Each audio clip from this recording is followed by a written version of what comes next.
Good evening. Good evening sir. Good evening sir. Good evening sir.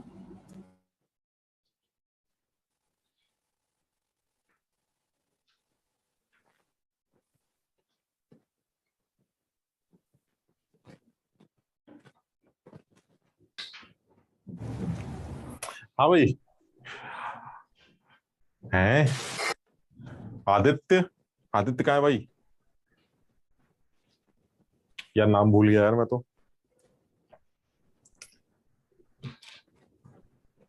क्या नाम था तुम लोगों का? सोहम, सोहम, सोहम आया भाई? अरे यस यार, सर। सर मैं ऑनलाइन हूँ सर। सर मैं ऑनलाइन हूँ। अच्छा तो लास्ट क्लास में तुम ऑफलाइन थे ना? सर कहीं बाहर आया हुआ हूँ सर, कहीं बाहर आया हुआ हूँ। अच्छा ठीक है, लेकिन लास्ट क्लास में तो तुम ऑफलाइन थे ना, मतलब सेंटर पे थे ना? Yes sir. अच्छा ठीक है, यस ठीक है। Sir. Yes sir, next Indira, class centre पे ही लूंगा। हाँ ठीक है, ठीक है। इंदिरापुरम में आज एक ही बच्चा बैठा है। बेटा तुम्हारा नाम क्या है? मैं भूल गया। सर जतिन सोलंकी। जतिन, जतिन तुम आज फर्स्ट क्लास में आए हो? लास्ट क्लास में आए थे? Yes sir. अच्छा ठीक है। तो लास्ट क्लास में क्या किया था, कोई बताएगा हम लोगों को? मेरे ख्याल से हम लोगों ने बिना किसी फॉर्मूले को यूज किए ये निकालना सीखा था कि अगर आप मुझे कोई भी एटॉमिक सैंपल या कोई मॉलिक्यूलर सैंपल दे दें तो उस सैंपल में कितने एटम्स या मॉलिक्यूल्स हैं या फिर कितने न्यूक्लियॉन्स हैं, ये निकालना सीखा था, जहां तक मुझे याद आ रहा है। यही हुआ था हमारा बात। अभी किसी फॉर्मूले के चक्कर में बिल्कुल नहीं पड़ेंगे, कोई फॉर्मूला नहीं आता, कुछ नहीं आता। सिर्फ एक चीज सोच रहे हैं कि आप, हम हालांकि फॉर्मूले पे आएंगे तो ये चीज थोड़ी और आसान हो जाएगी, लेकिन अगर बिना फॉर्मूले के भी अगर हम सोच पा रहे हैं, सिर्फ हिसाब किताब लगा के, वो सेब संतरों वाला हिसाब किताब लगा के, तो हमारे लिए बड़ा आसान। यानी मैं तुम्हें ये बताना चाह रहा हूं कि भाई मेरे पास एक सैंपल है, उस सैंपल का एक वेट दे रखा है, उस सैंपल में कुछ लोग पड़े हुए हैं। तो अगर आपसे ये पूछा जाए कितने लोग पड़े, तो आपको सिर्फ एक चीज पूछनी बतानी पड़ेगी, एक आदमी का वेट कितना है। तो अगर आपको एक आदमी का वेट पता चल जाए और टोटल सैंपल का वेट पता चल जाए, तो डिवाइड करके आप नंबर ऑफ पार्टिकल्स कैलकुलेट कर सकते हैं। और जब पार्टिकल पता चल जाएंगे तो उस पार्टिकल में कितने न्यूक्लियॉन्स होते हैं ये हमें पहले से पता है, तो फिर टोटल नंबर ऑफ न्यूक्लियॉन्स भी कैलकुलेट किए जा सकते हैं। क्लियर है? यहां तक सबको समझ में? I have a doubt. हाँ बोलो बोलो बोलो बोलो बेटा। सर जैसे हमें कोई गैस गिवन है गैस। और यस सर, और उसका सर मास जो है वो हमें मतलब वॉल्यूम गिवन है मतलब लीटर्स में, तो सर ठीक है, उससे कैसे निकालेंगे? हाँ सही कह रहे हो दोस्त, फिर ये अब बस, टेम्परेचर और हाँ, थोड़ा सा अगर वेट करो तो तुम्हें सब कुछ समझ में आ जाएगा। तुमने सिर्फ गैस के वॉल्यूम की बात की। अच्छा ऐसा सोचो जरा, अगर मैं तुम्हें गैस के वॉल्यूम से ये पता करना सिखा दूं, आज तो शायद नहीं सिखा पाऊंगा, या हो सकता है आज भी बता दूं कि कितने पार्टिकल्स हैं गैस के, तो हमारा काम चल जाएगा सिर्फ वॉल्यूम को देखकर। यस तुम यही सर। पूछ रहे हो ना कि सर गैस के वॉल्यूम को देखकर नंबर ऑफ पार्टिकल्स कैसे निकाले जाएंगे? भाई आपने टोटल सैंपल दे दिया, एक पार्टिकल का वेट दे दिया, तो डिवाइड करके आप नंबर ऑफ पार्टिकल्स कैलकुलेट कर सकते हैं। चलिए ठीक, लेकिन सर मुझे तो गैस दी गई और गैस का सिर्फ वॉल्यूम दिया गया है, तो वॉल्यूम को देखकर कितने पार्टिकल्स है ये कैसे प्रिडिक्ट करेंगे? यही पूछ रहे हो तुम? Yes sir. इसका यस बड़ा सर। सीधा जुगाड़ है, 2 मिनट के लिए अभी, मतलब अब थोड़ा सा वेट कर लो। हम अभी गैसियस सिस्टम के कंडीशंस पर नहीं पहुंचे हैं। स्टैंडर्ड टेम्परेचर प्रेशर कंडीशंस पर अगर गैस का वॉल्यूम गिवन हो तो आप उसके अंदर कितने पार्टिकल्स हैं ये भी कैलकुलेट कर सकते हैं, लेकिन ये बात अभी हमने की नहीं है, इसलिए बिल्कुल दिमाग मत लगाओ, सब हो जाएगा। ठीक है ना, ये आगे आने वाली बात। अच्छा अब सब लोग ये बताएं जरा कि अगर मैं तुम्हें कोई सैंपल दूं तो उस सैंपल को देखकर उसके अंदर कितने पार्टिकल्स हैं उसके अंदर कितने न्यूक्लियॉन्स हैं, ये निकाल लोगे, जो लास्ट क्लास में हमारी बात हुई थी। चलो एक काम करते हैं, आज उसी चीज को और आगे बढ़ाते हैं, एक स्टेप और आगे बढ़ते हैं, एक सवाल से इस बात को समझने की कोशिश करते हैं। आप मुझे बताइएगा कि अगर मेरे पास कोई सैंपल, सपोज मेरे पास एक सैंपल है, कोई भी सैंपल ले लेते हैं, 24 ग्राम मैग्नीशियम एटम सैंपल, ये सैंपल दे रखा। अब आपसे सबसे पहले पूछा जा रहा है कि आप सबसे पहले मुझे ये बता दीजिए इस सैंपल में टोटल एटम्स कितने, टोटल एटम्स। अभी तुम देखना ये एटम्स निकालने का कोई और आसान तरीका भी निकल आएगा, लेकिन अभी मैं किसी फॉर्मूले के ऊपर नहीं जाना चाह रहा हूं, मैं तो उस हिसाब किताब में आना चाह रहा हूं जो मैं बचपन से करता चला आ रहा हूं कि भैया ये टोटल वेट है, एक आदमी का वेट इतना है, बताओ टोटल आदमी कितने होंगे, वही जो बचपन से करते चले आ रहे हैं, स्कूल की क्लासेस में हमने करा है, हम उसी चीज पर आ रहे हैं, कोई फॉर्मूला यूज नहीं कर रहे। The total weight of the sample is given and हमसे सबसे पहला सवाल पूछा जा रहा है टोटल एटम्स कितने हैं, और फिर हमसे पूछा जा रहा है टोटल न्यूक्लियॉन्स कितने हैं। अब मुझे कोई आदमी सबसे पहले यह सोच के बताए टोटल एटम्स निकालने के लिए तुम्हें सबसे पहले क्या चीज पता होनी चाहिए, अगर तुम्हें सैंपल का वेट पता है तो एलिमेंट का मास। सबसे पहले आपको यह बताना पड़ेगा भाई साहब कि ये जो टोटल वेट है ये किसकी वजह से है। सर ये मैग्नीशियम की वजह से है, तो अगर मैग्नीशियम के एक एटम का वेट पता चल जाए, एक बॉल का, तो आप नंबर ऑफ बॉल्स कैलकुलेट कर सकते हैं डिवाइड करके। क्लियर है, ये वही वाली बात लास्ट क्लास में जो बात की थी हमने, समझ आ रहा है। यानी अगर मैं नंबर ऑफ पार्टिकल्स कैलकुलेट करना चाहता हूं या नंबर ऑफ एटम्स कैलकुलेट करना चाहता हूं तो नंबर ऑफ एटम्स निकल के आएंगे total weight of the sample, total weight of sample divided by weight of one atom. बिल्कुल वही, 100 किलो का बॉक्स है, 1 किलो का एप्पल है, तो नंबर ऑफ एप्पल्स निकालने के लिए आपने टोटल बॉक्स के वेट को एक एप्पल के वेट से डिवाइड कर दिया। अब ये चीज एग्जाम में दी जाती है, लेकिन फिर भी तुम्हें, मैं उम्मीद करता हूं कि तुम इन चीजों को थोड़ा थोड़ा याद करना शुरू करो। मैग्नीशियम एक ऐसा एलिमेंट है जिसका एटॉमिक वेट 12U होता है। मैग्नीशियम का जो एटॉमिक वेट है वो 12U, तो अगर इसका वेट 12U है तो इसका मतलब ये हुआ अगर मैं टोटल वेट ले रहा हूं 24 ग्राम और एक मैग्नीशियम का वेट अगर 12U, किसी को पता है मैग्नीशियम का वेट 12U होता है?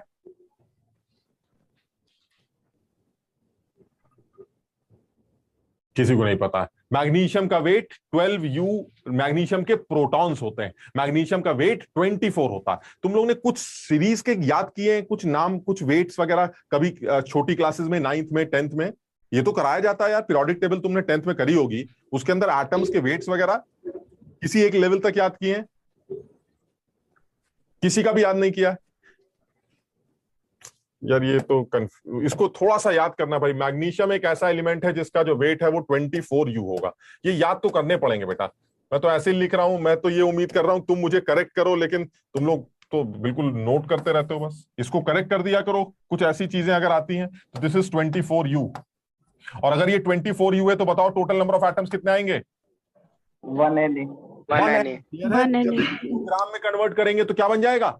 Na, यानी कि ये आ जाएगा आपका Na, यानी टोटल नंबर ऑफ एटम्स आ गए Na, और Na का मतलब कितना होता था? 6.022 इंटू 10⁻23। क्लियर? यानी आपने सबसे पहले टोटल वेट ले लिया, टोटल वेट लेने के बाद सैंपल का उसको एक एटम के वेट से डिवाइड कर दिया, दैट इज 24U। वो आपके क्वेश्चन पेपर में ऑलरेडी गिवन होगा कि मैग्नीशियम का एटॉमिक वेट 24U होता है। आप बढ़िया से डिवाइड करके नंबर ऑफ एटम्स कैलकुलेट कर लेंगे। जैसी नंबर ऑफ एटम्स निकल के आएंगे, अब आपसे पूछा जा रहा है, चलो पहला पार्ट खत्म हो गया, अब आपसे पूछा जा रहा है टोटल नंबर ऑफ न्यूक्लियॉन्स कितने। अब बताओ क्या केमिस्ट्री है इसके अंदर, बताइए। अगर आपको टोटल नंबर ऑफ न्यूक्लियॉन्स निकालने पूरे सैंपल में तो आप क्या करेंगे? आपको पार्टिकल्स पता चल गए कितने, एक पार्टिकल में जितने भी न्यूक्लियॉन्स होंगे उसको इससे मल्टीप्लाई कर दीजिएगा, यही तो तरीका होना चाहिए। समझ रहे हो? यानी आपको नंबर ऑफ पार्टिकल्स पता चल गए Na, और एक मैग्नीशियम के एटम में टोटल कितने न्यूक्लियॉन्स होंगे? 24, तभी तो उसका वेट 24U है। इसका मतलब ये हुआ एक मैग्नीशियम में टोटल न्यूक्लियॉन्स 24 हैं, टोटल मैग्नीशियम एटम्स Na हैं, तो फिर टोटल मिला के न्यूक्लियॉन्स कितने होंगे? यानी अगर हम सेकंड पार्ट करते हैं, टोटल न्यूक्लियॉन्स कैसे निकल के आएंगे? Total nucleons is equal to number of magnesium atoms multiplied by nucleons present in 1 magnesium atom. सबके समझ में आ गया? अब बताइए total number of magnesium atoms कितने हैं मेरे पास? Na। और एक मैग्नीशियम में कितने न्यूक्लियॉन्स हैं? 24, यानी टोटल मिला के 24 Na न्यूक्लियॉन्स होंगे। और तुम्हें तो ये बात याद भी है, ग्राम हटाओ Na लगाओ, न्यूक्लियॉन्स ले जाओ। यानी if your sample is 24 gram magnesium, then the total number of nucleons present will be 24 Na irrespective of the name of the sample. हमारे का जब वेट दिया जाए तो उस वेट में ग्राम हटाकर Na लगाने से आपको टोटल नंबर ऑफ न्यूक्लियॉन्स मिल जाते हैं। यहां तक समझ में आ गया सबके? क्लियर है? यानी अब ये एक जनरल होता जा रहा है। हम अभी और इसके ऊपर एक दो सवाल और भी करेंगे ताकि ये चीज तुम्हें समझ में आ जाए कि यार इसमें केमिस्ट्री नहीं है। आपको सैंपल का वेट दिया जाता है। अगर आपको पूरे सैंपल का वेट पता हो और उसके अंदर नंबर ऑफ एटम्स या पार्टिकल्स कैलकुलेट करने हो, तो जो भी पार्टिकल है उसका वेट डिवाइड कर दो, आपको नंबर ऑफ पार्टिकल्स मिल जाएंगे। और जैसे ही पार्टिकल्स मिलेंगे तो एक पार्टिकल में जितने भी न्यूक्लियॉन्स होते हैं उससे मल्टीप्लाई कर दिया जाए तो आपको टोटल नंबर ऑफ न्यूक्लियॉन्स मिल जाएंगे। और वो तो डायरेक्ट भी निकाला जा सकता है, ग्राम हटाओ Na लगाओ, वो तो आप डायरेक्ट भी निकाल सकते हैं। अब मैं इसके अंदर थोड़ा और अंदर जा रहा हूं और अब मैं उस कैटेगरी पे आ रहा हूं जिस कैटेगरी में जेई में सबसे ज्यादा फर्स्ट कैटेगरी जो है जिसपे जेई सवाल पूछता है। अब मैं उस कैटेगरी पे जा रहा हूं। यही सवाल है जो जेई हमसे पूछता है। अब इसमें और अंदर चलते हैं जिसमें जेई में अच्छे लेवल के सवाल बन चुके हैं। वो आती है मेरी ये वाली कैटेगरी। मैं आपको एक सैंपल दे देता हूं। मान लीजिए कोई भी सैंपल ले लिया जाए। अच्छा सवाल ले लेते हैं। 200 ग्राम कैल्शियम कार्बोनेट सैंपल। चलिए ये सैंपल। अब मुझे इस सैंपल की एनालिसिस करनी। मैं उम्मीद करता हूं जो में से समझदार लोग हैं वो समझ जाएंगे कि सवाल क्या है। जरा समझना।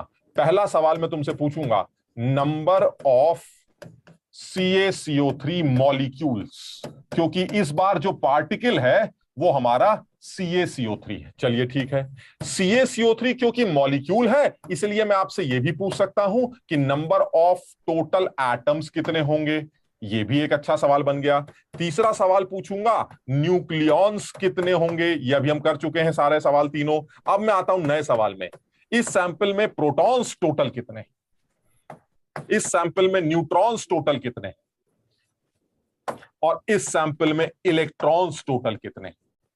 अब मैं आ गया नए सवाल पर जिसपे जेई में सवाल कई बार पूछे जा चुके हैं। इससे ज्यादा एनालिसिस आपको अब इस लेवल पर या इस कैटेगरी के सवाल में इससे ज्यादा एनालिसिस करने को कभी नहीं मिलेगी। This is total full analysis जो आप किसी एक सैंपल की कर सकते हैं। Now you have a sample 200 gram calcium carbonate sample. आप अपने आप समझ लीजिएगा कि टोटल वेट आपको किसका दिया गया है और आपको सबसे पहले नंबर ऑफ एप्पल्स निकालने हैं। उन एप्पल्स में टोटल एटम्स कितने हैं वो निकालने हैं। उनमें टोटल मिला के न्यूक्लियॉन्स कितने हैं वो निकालने हैं। और मुझे लगता है इसमें एक सवाल एक आंसर बिल्कुल ऑब्वियस है। बताओ कौन सा?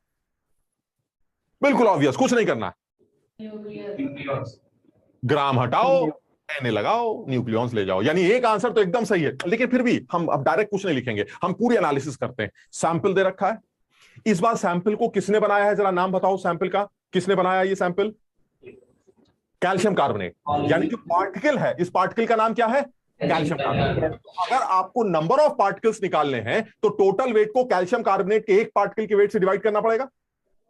भाई जैसे अब तक करते थे, नंबर ऑफ एप्पल्स निकालने के लिए total weight divided by weight of one Apple. इससे आपको क्या मिल जाएंगे? Number of calcium carbonate molecules. जब एटम्स निकालने होते थे किसी मॉलिक्यूलर सैंपल के अंदर, जब एटम्स निकालने होते थे तो याद है एटॉमिसिटी से मल्टीप्लाई करते थे।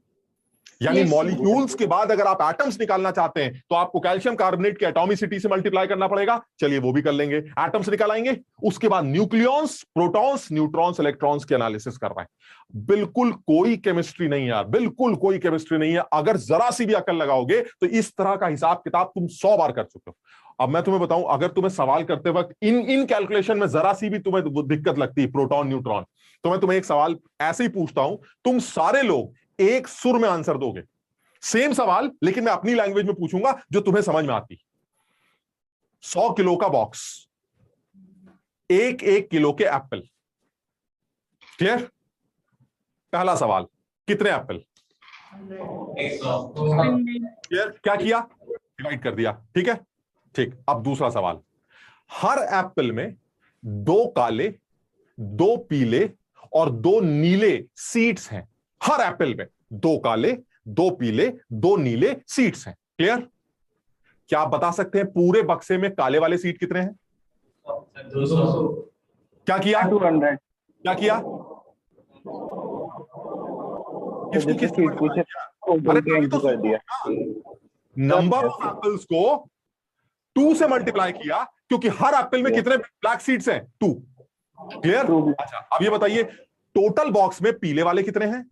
क्योंकि आपने नंबर ऑफ एप्पल्स में पीले, एक एप्पल में जितने पीले वाले एग्जिस्ट करते हैं उससे मल्टीप्लाई किया। सेम सवाल, ये बॉक्स है, ये एप्पल है, सबसे पहले नंबर ऑफ एप्पल्स निकल आएंगे। समझ रहे हो बात को? और एक एप्पल में कितने प्रोटॉन्स पीले वाले, कितने न्यूट्रॉन्स नीले वाले, और कितने इलेक्ट्रॉन्स काले वाले सीड्स हैं, ये पता कर सकते हो कि नहीं? कैल्शियम कार्बोनेट में कितने प्रोटॉन्स होते हैं, कितने न्यूट्रॉन्स होते हैं, और कितने इलेक्ट्रॉन्स होते हैं, ये हम पता कर लेंगे। इसका मतलब ये हुआ, आपको पता चल गया एक एप्पल में कितना पीला, कितना काला, कितना नीला, और आपको नंबर ऑफ एप्पल्स पहले ही पता चल चुके हैं। डिवाइड करके मल्टीप्लाई करते रहिए, आंसर आते रहेंगे। यही तो कर रहे थे, 100 इंटू 2, 100 इंटू 2, 100 इंटू 2, यही कर रहा है। कोई केमिस्ट्री नहीं, समझो बात को। यानी सबसे पहले आप एप्पल्स कैलकुलेट कर लीजिए, और फिर एक एप्पल से जाके पूछ लीजिए तेरे अंदर पीले वाले कितने हैं, तेरे अंदर नीले वाले कितने हैं, और तेरे अंदर काले वाले कितने हैं, वो बता देगा। मल्टीप्लाई करते रहना, आंसर निकालते रहना। क्लियर है ये वाली बात?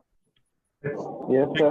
सबसे पहला स्टेप क्या होना चाहिए? सर सबसे पहले तो आप एप्पल तो निकालिए, तब तो उस आदमी से पूछेंगे। नंबर ऑफ एप्पल्स कैलकुलेट करते हैं। पहला पार्ट हो गया नंबर ऑफ CaCO3 मॉलिक्यूल्स। कितना आना चाहिए भाई साहब? 200 ग्राम को 100U से डिवाइड करेंगे। क्लियर है?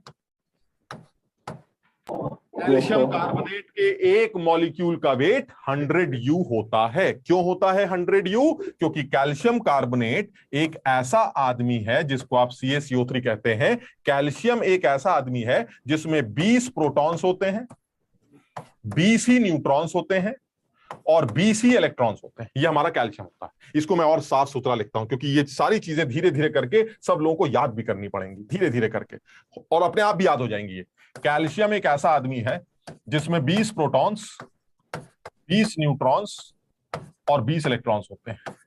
कार्बन एक ऐसा आदमी, ये तो सबको पता है, 6 प्रोटॉन्स, 6 न्यूट्रॉन्स और 6 इलेक्ट्रॉन्स होते हैं। और ऑक्सीजन एक ऐसा आदमी है जिसमें 8 प्रोटॉन्स, 8 न्यूट्रॉन्स और 8 इलेक्ट्रॉन्स होते हैं। क्लियर? Yes sir. अच्छा, तो अगर मैं आपसे पूछूं कि CaCO3 में टोटल कितने न्यूक्लियॉन्स है, तो बताइए क्या जवाब देंगे? न्यूट्रॉन्स, न्यूक्लियॉन्स कितने होंगे? 20 20 40। इलेक्ट्रॉन से तो कोई मतलब नहीं है।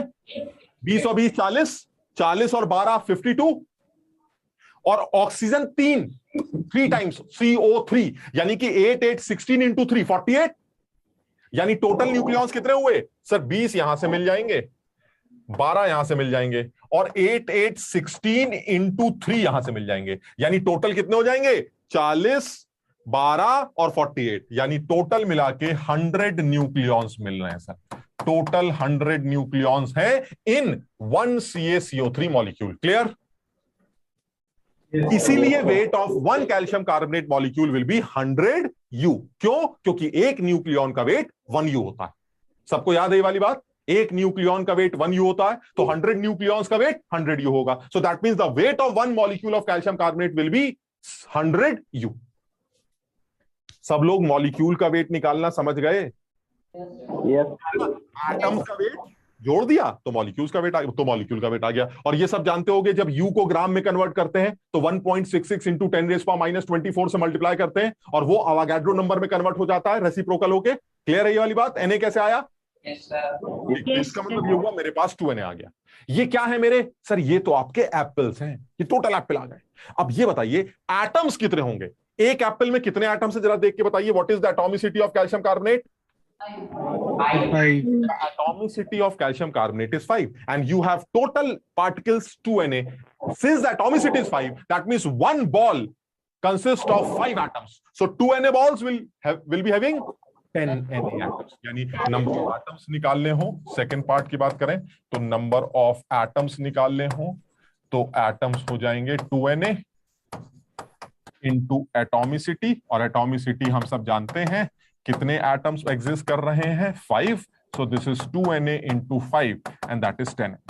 So total number of atoms present in this calcium carbonate sample will be 10Na. किसी को अगर इतने कैलकुलेशंस में कोई डाउट हो तो वो डिस्कस कर सकता है। सिर्फ डाउट उसके दिमाग में आ सकता है या आएगा जो इसको केमिस्ट्री समझ रहा होगा, और जो ये सोच रहा होगा कि क्या बेकार की बातें हैं, बक्सा दे रखा है, एक बक्से के अंदर एक एप्पल का वेट दे रखा है और आप पूछ रहे हैं टोटल एप्पल कितने होंगे, काले वाले बीज कितने होंगे, पीले वाले कितने होंगे। ये तो बचपन से करते चले आ रहे हैं, चौथी क्लास में इस तरह के सवाल किए सर हमने। आप क्या पूछ रहे हैं? सिर्फ दर्द क्यों हो रहा है? दर्द हो रहा है सर ये तो कैल्शियम कार्बोनेट है ना। सर एप्पल होता तो हम सारे लोग जवाब दे देते। जिस बच्चे के अंदर ये हिचक निकल जाएगी ना कि नहीं नहीं नहीं ये वही है, वही एप्पल वाला सवाल, उसको ये सवाल बिल्कुल लल्लू लगने लगे, बिल्कुल लल्लू। और मैं तुम्हें बताऊं अभी ये और इजी हो जाएंगे जब आप नंबर ऑफ एप्पल्स निकालने के कुछ और तरीके सीखेंगे। अभी तो मैं फॉर्मूला ही याद नहीं कर रहा, मैंने तो मोल का नाम ही नहीं लिया। जब मोल का भी नाम ले लेंगे तो चीजें और भी आसान हो जाएंगी। अभी तो सिर्फ ये सीख रहे हैं कि यार ये पूरा कॉन्सेप्ट है क्या, ये चल क्या रहा है, बिना फॉर्मूले के आप कैलकुलेशंस कर रहे हैं। इसलिए क्योंकि मुझे बेसिक्स क्लियर है, मुझे पता है एटम किसे कहते हैं, मुझे पता है एटम का वेट किसकी वजह से होता है, मॉलिक्यूल्स का वेट किसकी वजह से होता है, न्यूक्लियॉन किसे कहते हैं, न्यूक्लियॉन का वेट क्या होता है। मैं उस बेसिक्स को क्लियर करना चाह रहा हूं और वो तुम्हें दिखाई दे रहा है। यानी सबसे पहले आपने नंबर ऑफ एप्पल्स कैलकुलेट कर लिए 2Na, फिर उसके बाद एटॉमिसिटी से मल्टीप्लाई करके नंबर ऑफ एटम्स निकाल लिए 10Na। अब आते हैं अपने तीसरे पार्ट पे, न्यूक्लियॉन्स निकालने के लिए क्या करना चाहिए, सोच के बताओ।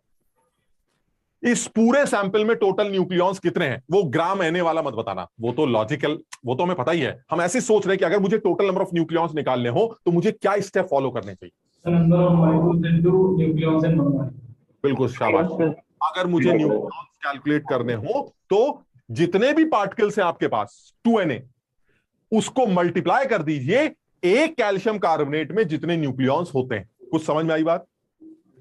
यानी अगर एक एप्पल में 10 सीड्स हैं और एप्पल्स आपको ऑलरेडी पता है, तो टोटल सीड्स निकालने के लिए आप नंबर ऑफ एप्पल्स को एक एप्पल में जितने भी सीड्स हैं उससे मल्टीप्लाई करेंगे। वही करना है। अब आप बता दीजिए जरा, एक एप्पल में कितने सीड्स हैं, 1 कैल्शियम कार्बोनेट के अंदर कितने न्यूक्लियॉन्स होते हैं?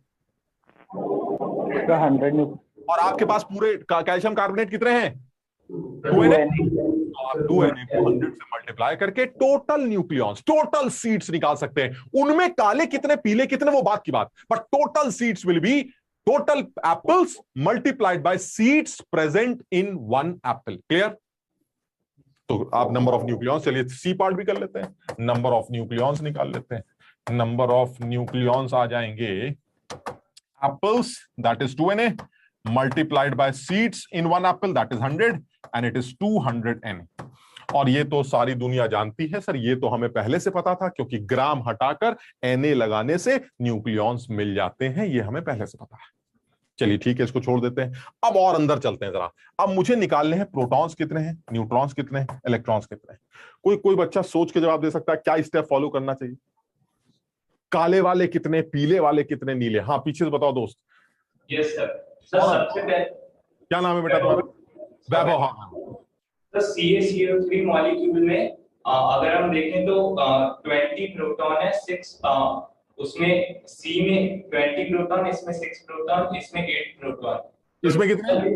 सर इसमें टोटल 24 हो जाएंगे, O3 है। तो सर ये टोटल 50 प्रोटॉन होंगे, 50 न्यूट्रॉन और 50 इलेक्ट्रॉन। बिल्कुल सही, शाबाश। ये तुमने एक एप्पल की कहानी सुनाई है, और एक एप्पल की जगह टोटल एप्पल हैं कितने तुम्हारे पास? 2 मल्टीप्लाई करते रहिए, आंसर निकालते रहिए, बात खत्म। क्लियर है सबको? यानी अब मैं एक एप्पल के पैरों पे जाके गिर जाता हूं। मैं इसको हटा दूं भाई, स्लाइड को हटा दूं, सबने नोट कर लिया? Yes sir. Yes sir. ठीक, अब मैं एक एप्पल के पास चलता हूं और उस एक एप्पल से पूछता हूं, भैया ये बताइए कि आपके पास जो है वो एक एप्पल में कितने न्यूक्लियॉन्स हैं। चलिए एक एप्पल से पूछते हैं उसके पास कितने प्रोटॉन्स हैं, कितने न्यूट्रॉन्स हैं, कितने इलेक्ट्रॉन्स हैं। ये एक एप्पल है, CaCO3 क्या बोलेगा? ये बोलेगा 20 तो कार्बन कैल्शियम के हैं, 6 कार्बन के हैं, और 8 × 3 24, दैट इज 50 प्रोटॉन्स है मेरे पास। सब लोग अपने आप कर पाएंगे ये कैलकुलेशन? Yes sir. कैल्शियम के पास 20 प्रोटॉन्स, कार्बन के पास 6 प्रोटॉन्स, ऑक्सीजन के पास 8 × 3 24 protons. So that means in in 1 Apple you have 50 protons. चलिए न्यूट्रॉन्स की बात करते हैं। 20 न्यूट्रॉन्स कैल्शियम के, 6 कार्बन के और 24 ऑक्सीजन के, 50 न्यूट्रॉन्स। चलिए नीले वाले बीज भी आ गए। अब काले वालों की बात करते हैं। 20, 6, 24, and that is again 50 electrons. So in a sample, in 1 apple, you have 50 पीले वाले बीज, 50 नीले वाले बीज and 50 काले वाले बीज. Clear? एक एप्पल कह रहा है, ये एक एप्पल। एप्पल है कितने तुम्हारे पास? 2Na, यानी एप्पल्स 2Na है, और एक एप्पल कहता है मेरे पास 50 प्रोटॉन्स हैं, तो क्या टोटल नंबर ऑफ प्रोटॉन्स नहीं निकल आएंगे अब पूरे सैंपल में? मल्टीप्लाई कर Yes, दीजिए, sir. कितने आएंगे भाई? 100 proton. 2Na into 50, 100Na। Clear? Yes sir. फिर आए neutrons, 2Na into 50, 100Na neutrons. और फिर आए electrons, 2Na into 50 is equal to 100Na electrons. They are protons, neutrons and electrons. Clear? अब ये बिल्कुल Excuse me, जनरल। sir. हाँ बेटा। सर आपसे क्वेश्चन था। हाँ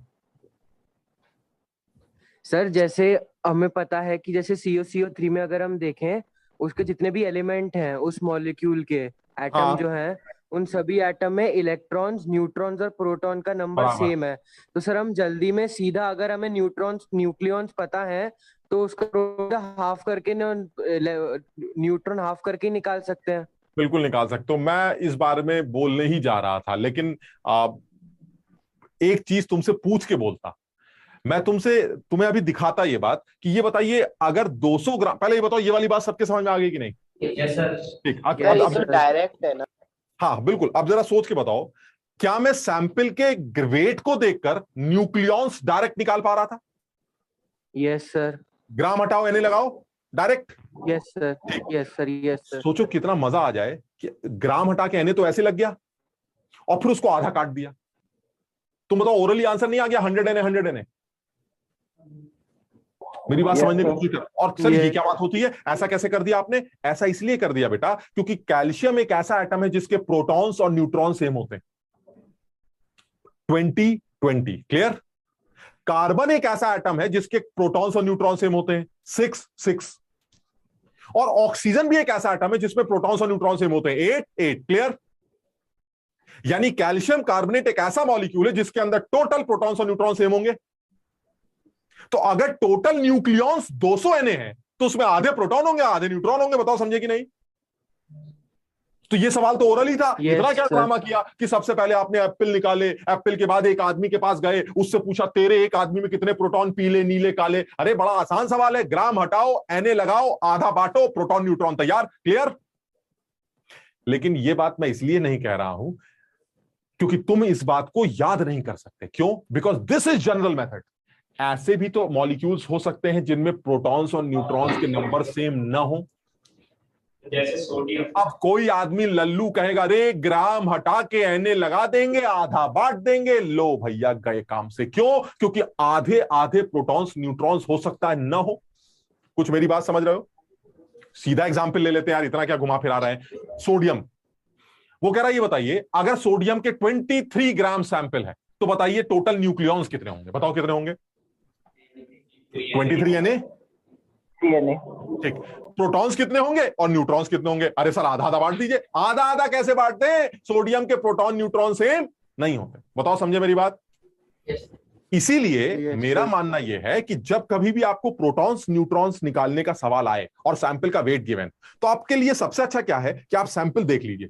अगर आपको लगता है वो एक ऐसा सैंपल है जिसके अंदर ऐसे एटम्स इन्वॉल्व जिनके अंदर प्रोटॉन्स न्यूट्रॉन्स का नंबर सेम आता, तब तो आपके लिए हवा हो गया एकदम। ग्राम हटाओ, Na लगाओ, आधा आधा बांटो, मस्त हो जाओ। क्लियर? लेकिन अगर आपको ऐसा लग रहा, अरे यार इसके अंदर तो सोडियम आ गया, इसके अंदर तो हाइड्रोजन आ गया, हाइड्रोजन का भी पता है एक प्रोटॉन होता है लेकिन न्यूट्रॉन नहीं होता, उसके भी प्रोटॉन न्यूट्रॉन सेम नहीं होते। यानी कि अगर पानी आ गया, हाइड्रोजन आ गया, या ऐसा कोई भी एटम आ गया जिसके प्रोटॉन्स न्यूट्रॉन सेम नहीं है, तो उस केस में आप ये वाला जनरल अच्छा तरीका, जो आधा आधा बांटने वाला तरीका है, वो अप्लाई नहीं कर सकते। उसके लिए तो आपको यही जनरल मेथड लगाना पड़ेगा कि सबसे पहले आप एप्पल्स निकालिए और फिर एक एप्पल से पूछिए प्रोटॉन कितने, न्यूट्रॉन कितने, इलेक्ट्रॉन कितने, और फिर मल्टीप्लाई कर कर कर आप आंसर निकालते रहिए। This is general method. ये जनरल मेथड। वो वाली मेथड जो अभी एक बच्चा बोल रहा है कि सर ग्राम हटा के Na लगा देंगे और उसको हाफ हाफ बांट देंगे, ये काम आप सिर्फ तब कर पाएंगे जब आपके ऐसे एटम्स का इन्वॉल्वमेंट हो जिनमें प्रोटॉन्स न्यूट्रॉन्स के नंबर्स सेम होते हैं। कुछ समझ पाए? सर हमें सबसे क्या बेटा? सर हमें सबसे पूछने की जरूरत ही क्या है? सब प्रोटॉन्स का नंबर मिल जाएगा तो न्यूट्रॉन्स और इलेक्ट्रॉन्स तो मिल ही जाएंगे साथ में। नहीं, कैसे कैसे बताओ, प्रोटॉन्स का नंबर मिल गया तो न्यूट्रॉन्स का कैसे मिला? तो पहली बात तो प्रोटॉन्स का हमें एटॉमिक नंबर से ही मिल जाएगा। जैसे कैल्शियम का 20 है तो 20 ही उसके होते होते हैं, हाँ और उतने सही। ही उसके इलेक्ट्रॉन्स होते हैं। हाँ और सर बिल्कुल उसके सही है। वेट में से, अगर उसके वेट में से प्रोटॉन्स माइनस कर देंगे तो न्यूट्रॉन्स आ हाँ जाएंगे। मतलब सबसे पूछने का यही तो मतलब हुआ, और क्या मतलब हुआ? सबसे पूछने वाला ये तो ना कि घर घर जाके पूछोगे। भाई आपको यही तो पूछना है कि कैल्शियम कार्बोनेट में प्रोटॉन्स कितने हैं, वो आप खुद ही बता रहे हो 50 निकल के आएंगे सारे प्रोटॉन्स। ये 20 is the atomic number, atomic number, atomic number, यही तो ऐड किया है ना। तो वही जो तुम कह रहे हो वही मैं भी कह रहा हूं। मतलब मैं ये जनरल वे में बोलना चाह रहा हूं कि आपको अगर ये पता चल जाए कि टोटल नंबर ऑफ पार्टिकल्स कितने हैं, ठीक, और फिर आप एक पार्टिकल से धीरे से ये पूछ लें प्रोटॉन्स टोटल कितने हैं तुम्हारे पास, न्यूट्रॉन्स कितने हैं, इलेक्ट्रॉन्स कितने हैं, तो फिर मल्टीप्लाई करके आप टोटल प्रोटॉन्स, टोटल न्यूट्रॉन्स और टोटल इलेक्ट्रॉन्स कैलकुलेट कर सकते हैं। दिस इज जनरल, ये जनरल मेथड हो गया एकदम। क्लियर है ये वाली बात सबको? अच्छा, बिल्कुल पक्का क्लियर है? सोच लो अब एक अच्छा मुश्किल सवाल पूछूंगा, और शायद ये तुम्हारे एग्जाम में पूछा भी जा चुका है। बताओ सब लोगों को क्लियर है ये? ठीक, चलिए आगे बढ़ते हैं, बढ़िया सवाल है।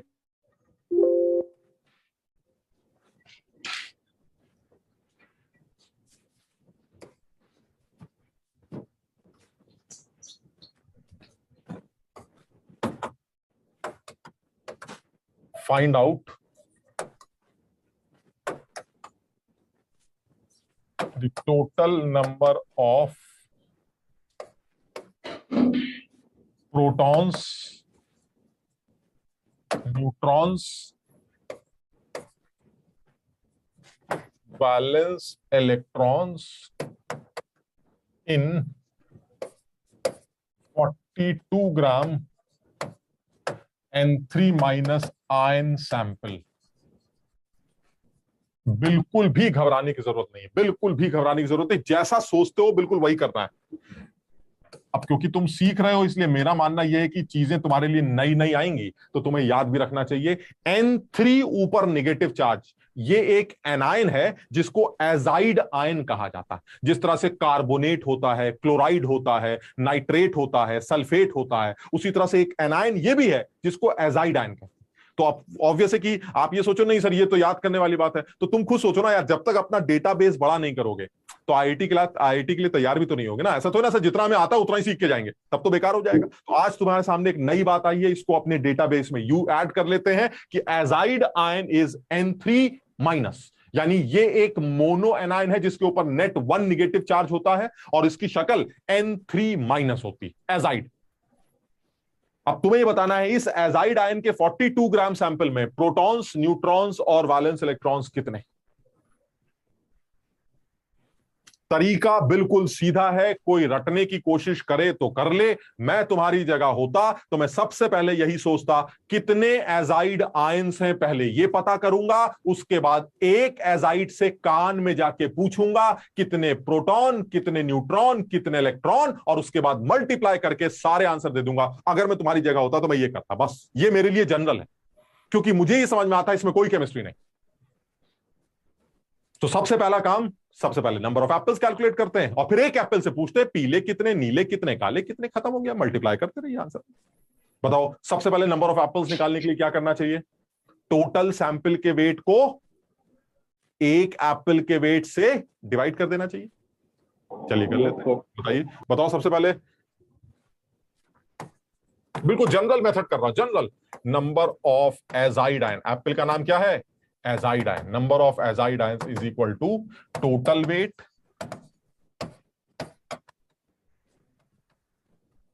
Of sample divided by weight of one azide ion.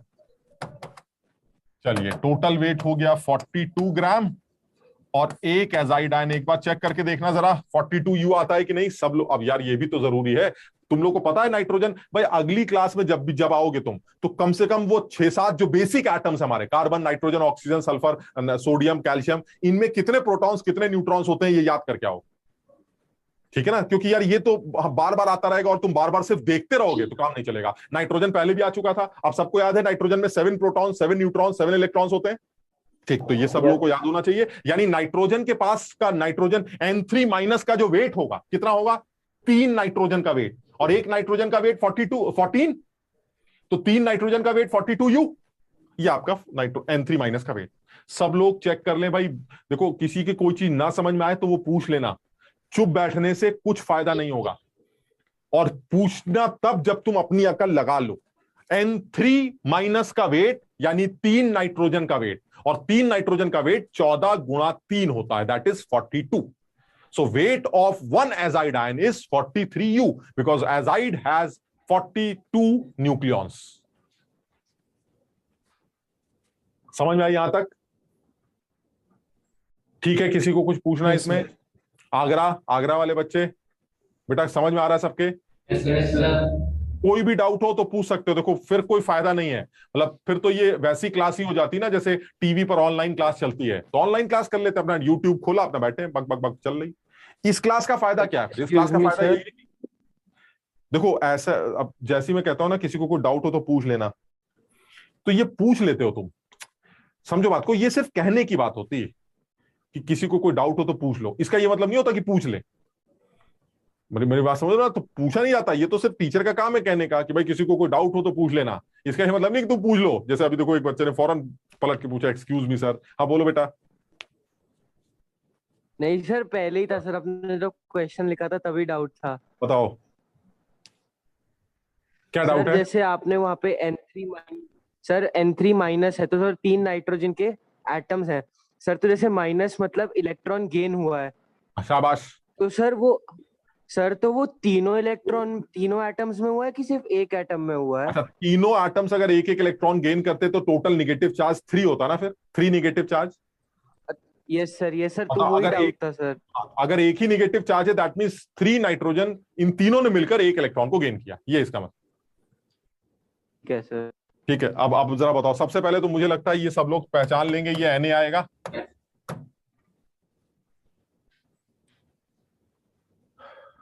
U को ग्राम में कन्वर्ट कर देंगे तो ये Na बन जाएगा। So you have total azide ions Na मतलब 6.022 इंटू 10⁻23 एजाइड आयंस आपके पास है, खूब सारे एजाइड आयंस। ठीक, अच्छा, लेकिन मुझे ये नहीं निकालना है, मुझे निकालना है प्रोटॉन कितने, न्यूट्रॉन। तो क्या करना चाहिए, एक एजाइड से पूछ लेते हैं, चुपचाप कोने में चलते हैं और एक एजाइड से पूछते हैं कि इसके पास प्रोटॉन कितने हैं, न्यूट्रॉन्स कितने हैं, इलेक्ट्रॉन्स कितने हैं। क्लियर? बताओ एजाइड के पास प्रोटॉन्स कितने होंगे? 3 नाइट्रोजन है तो 21 प्रोटॉन। 7 इंटू 3 और 7 इंटू 3 ही इलेक्ट्रॉन्स होंगे, लेकिन एक एक्स्ट्रा इलेक्ट्रॉन जो बाहर से आया दैट मींस 22 इलेक्ट्रॉन्स। क्लियर? सब लोग समझने की कोशिश करना, जेई में इतनी अकल तो लगानी ही पड़ती है, यानी आपके पास जितने प्रोटॉन्स हैं उतने ही इलेक्ट्रॉन्स अगर होते तो आप न्यूट्रल होते, क्योंकि आपके पास नेगेटिव चार्ज है तो दैट मींस आपने एक्स्ट्रा इलेक्ट्रॉन गेन किया। अब क्योंकि आपके पास सिर्फ एक ही नेगेटिव चार्ज है तो दैट मींस आपने एक एक्स्ट्रा इलेक्ट्रॉन गेन किया, यानी अगर 21 प्रोटॉन है तो 21 इलेक्ट्रॉन तो होंगे ही होंगे, साथ में एक और इलेक्ट्रॉन मेरे पास आ गया जिसकी वजह से मेरे पास टोटल इलेक्ट्रॉन्स कितने हो गए? 22। क्लियर? Yes sir.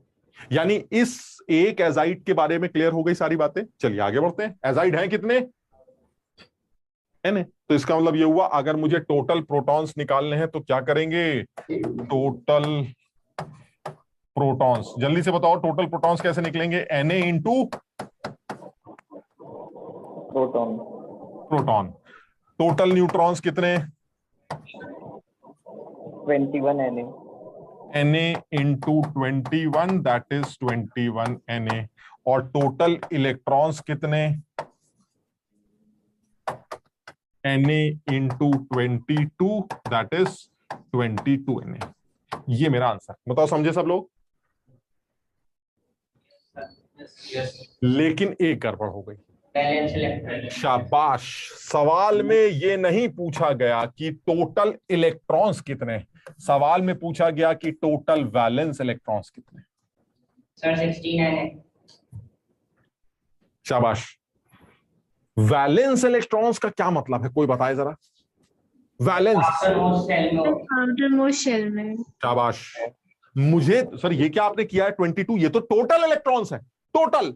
मुझे टोटल नहीं निकालने, मुझे टोटल वो इलेक्ट्रॉन्स निकालने हैं जो आउटर शेल में है।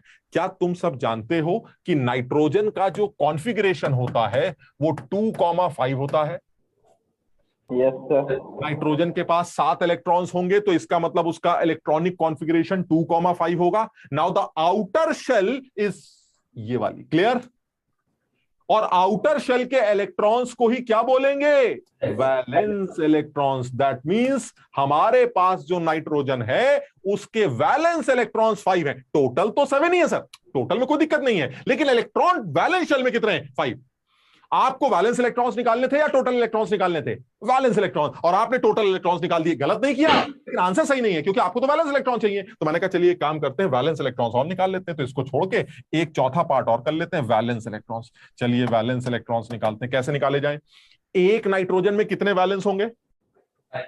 5। और सब लोग यहां पर मेंशन कर लेंगे, वैलेंस इलेक्ट्रॉन्स का मतलब है electrons in outer shell. Outer shell में जितने इलेक्ट्रॉन्स होंगे उनको वैलेंस इलेक्ट्रॉन्स कहा जाएगा। और टोटल वैलेंस इलेक्ट्रॉन नाइट्रोजन में, एक नाइट्रोजन में 5 हैं, क्योंकि 3 नाइट्रोजन है तो 15 हो गए। एक नेगेटिव चार्ज का मतलब है एक इलेक्ट्रॉन बाहर से आया। कहां आया? वैलेंस शेल में या अंदर की शेल में? वैलेंस शेल में। जो इलेक्ट्रॉन बाहर से आएगा वो बाहर की शेल में रुक जाएगा। यानी 15 तो मेरे थे ही, और ऊपर से एक इलेक्ट्रॉन और आ गया, यानी वैलेंस इलेक्ट्रॉन्स कितने हो गए? यानी एक N3 माइनस में वैलेंस इलेक्ट्रॉन्स हुए 5 + 5 + 5 + 1, यानी कुल मिला के 16 वैलेंस इलेक्ट्रॉन्स होंगे। 5 एक नाइट्रोजन के, 5 दूसरे नाइट्रोजन के, 5 तीसरे नाइट्रोजन के, और वो जो निगेटिव चार्ज है, वो निगेटिव चार्ज वो एक्स्ट्रा इलेक्ट्रॉन है जो बाहर से अंदर आया, जो कि कहां आएगा? वैलेंस शेल में। यानी कुल मिला के N3 minus has 16 valence electrons. 1 N3 minus has 16 valence electrons and you have total Na N3 minus ions. तो अब वैलेंस इलेक्ट्रॉन्स निकालने के लिए फिर वही मल्टीप्लाई कर देते हैं। चलिए यहां कर लेते हैं, वैलेंस इलेक्ट्रॉन्स यहां लिख देते हैं। Valence electrons is equal to Na into 16 and that is 16 Na। अब ये पार्ट हो गया पूरा कंप्लीट। मेरा पहला आंसर ये, दूसरा ये, और तीसरा ये। किसी के साथ कोई जल्दबाजी नहीं है, किसी को कोई भी चीज इसमें पूछनी हो तो वो पूछ सकता है। नोएडा सेक्टर 4 ठीक है बेटा? किसी को कोई चीज पूछनी हो? आदित्य, नोएडा सेक्टर 4 में यार कोई किसी ने नाम नहीं बताया था पिछली बार? बताया तो था लेकिन मैं भूल गया। एक दो बार और बता दो यार। ये इधर से शुरू करो दोस्त, राइट साइड से। हाँ, मानस तो दिख ही नहीं रहा यार, है कहां? अबे तो वहां से तो दिखाई नहीं दे रहा है। पीछे की तरफ थोड़ा सा बैठा करो, ये कैमरा या तो नीचे रखा करो थोड़ा। हाँ मानस, समझ में आया बेटा? ठीक है। और कोई नोएडा सेक्टर से बताओ, कोई किसी को कोई डाउट? पीछे जो बच्चे बैठे हैं, कोई भी डाउट? देखो पूछते रहा करो यार, पूछोगे तो दिक्कत नहीं आएगी। अगर तुम मन में रखोगे तो फिर ये मुसीबत बन जाएगी। ठीक है। इधर आगरा में अविरल, अरे सबसे आगे जो बैठा बच्चा उसका क्या नाम था? अविरल ही तो था। क्या नाम है बेटा? शुभ सर, शुभ। हाँ शुभ आया समझ में बेटा? Yes sir. पक्का? Yes sir. ठीक। और आगरा में बाकी सारे बच्चे पीछे? वैभव क्लियर है एकदम? सर एक चीज पूछनी। हाँ बोलो बेटा। सर वो वैलेंस इलेक्ट्रॉन आपने N में 5 लगे तो N3 में टोटल वहां पे 15 + 1 हो गए। तो ये N3 का आपको बता सकते हैं कि मतलब इलेक्ट्रॉनिक कॉन्फ़िगरेशन का डायग्राम कैसा? नहीं बता सकते। N3 इज एटम और मॉलिक्यूल। सर N3 तो और मॉलिक्यूल्स के लिए कोई कॉन्फ़िगरेशन नहीं है। वो एमओटी के थ्रू मॉलिक्यूलर ऑर्बिटल थ्योरी जब केमिकल बॉन्डिंग में पढ़ेंगे तो कुछ मॉलिक्यूल्स के इलेक्ट्रॉनिक कॉन्फ़िगरेशन सीखेंगे जिसमें बॉन्डिंग और एंटी बॉन्डिंग इलेक्ट्रॉन्स ऑर्बिटल्स का इन्वॉल्वमेंट है। अदरवाइज वो जो तुमने, अगर तुम्हारे दिमाग में बात 1s 2s कुछ ऐसा पूछना चाह रहे थे तुम? 1s नहीं, तो अगर वो 2,8,3 ऐसा कुछ वाला 2,8, वो सही इसलिए नहीं है क्योंकि वो इलेक्ट्रॉनिक कॉन्फ़िगरेशन एटम्स के होते हैं।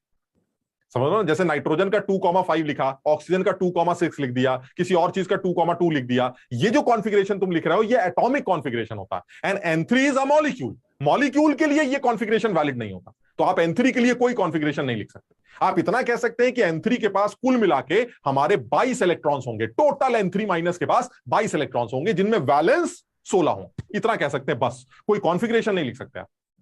क्लियर है? अगर सब लोगों को ये समझ में आ गया हो तो एक आखिरी सवाल इसका पूछ के आगे बढ़ जाएं। लास्ट एकदम, ठीक। और कोशिश करो ये वाला सवाल तुम सब खुद बताओ, ठीक है, जिससे भी मैं पूछूं वो कोशिश करके एक बार जवाब देने की कोशिश करे, आराम से एकदम, कोई घबराहट, कोई जल्दबाजी नहीं है, सीखने की कोशिश करते हैं। और ये सब बहुत आसान है अगर इसको केमिस्ट्री ना समझा जाए।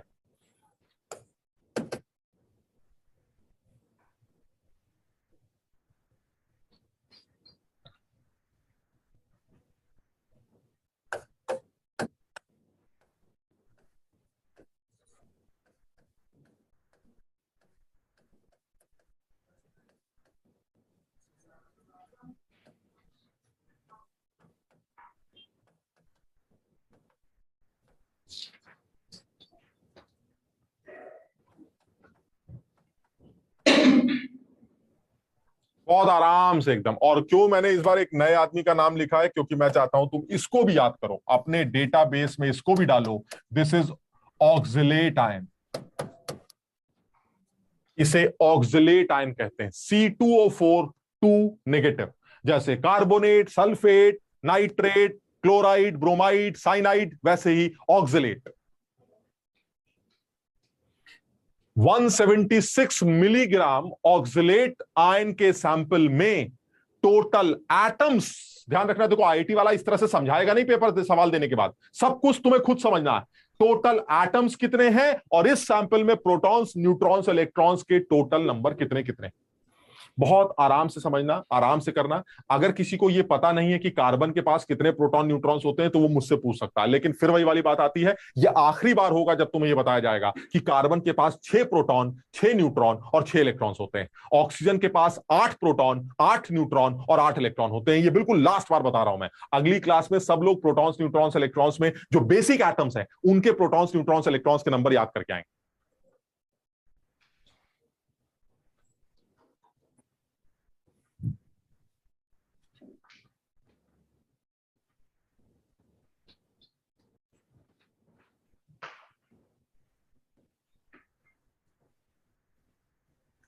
मैं 1 मिनट में जरा पानी लेके आता हूं, तुम करो इसको फटाफट।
हाँ,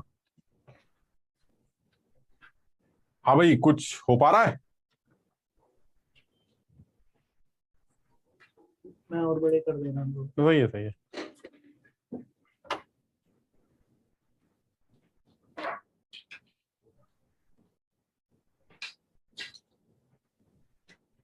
अर्नव कह रहा है 92 electrons. Arnav 92 Na, 92 Na electrons, 92 Na। अरे अर्नव सीधे इलेक्ट्रॉन्स पे ही पहुंच गया। आप चेक करते हैं, अभी चेक करते हैं। और कोई नैतिक क्या कहता है? मुदित, लवली रावत, कोमल, अर्नव, अक्षरा, अश्विना।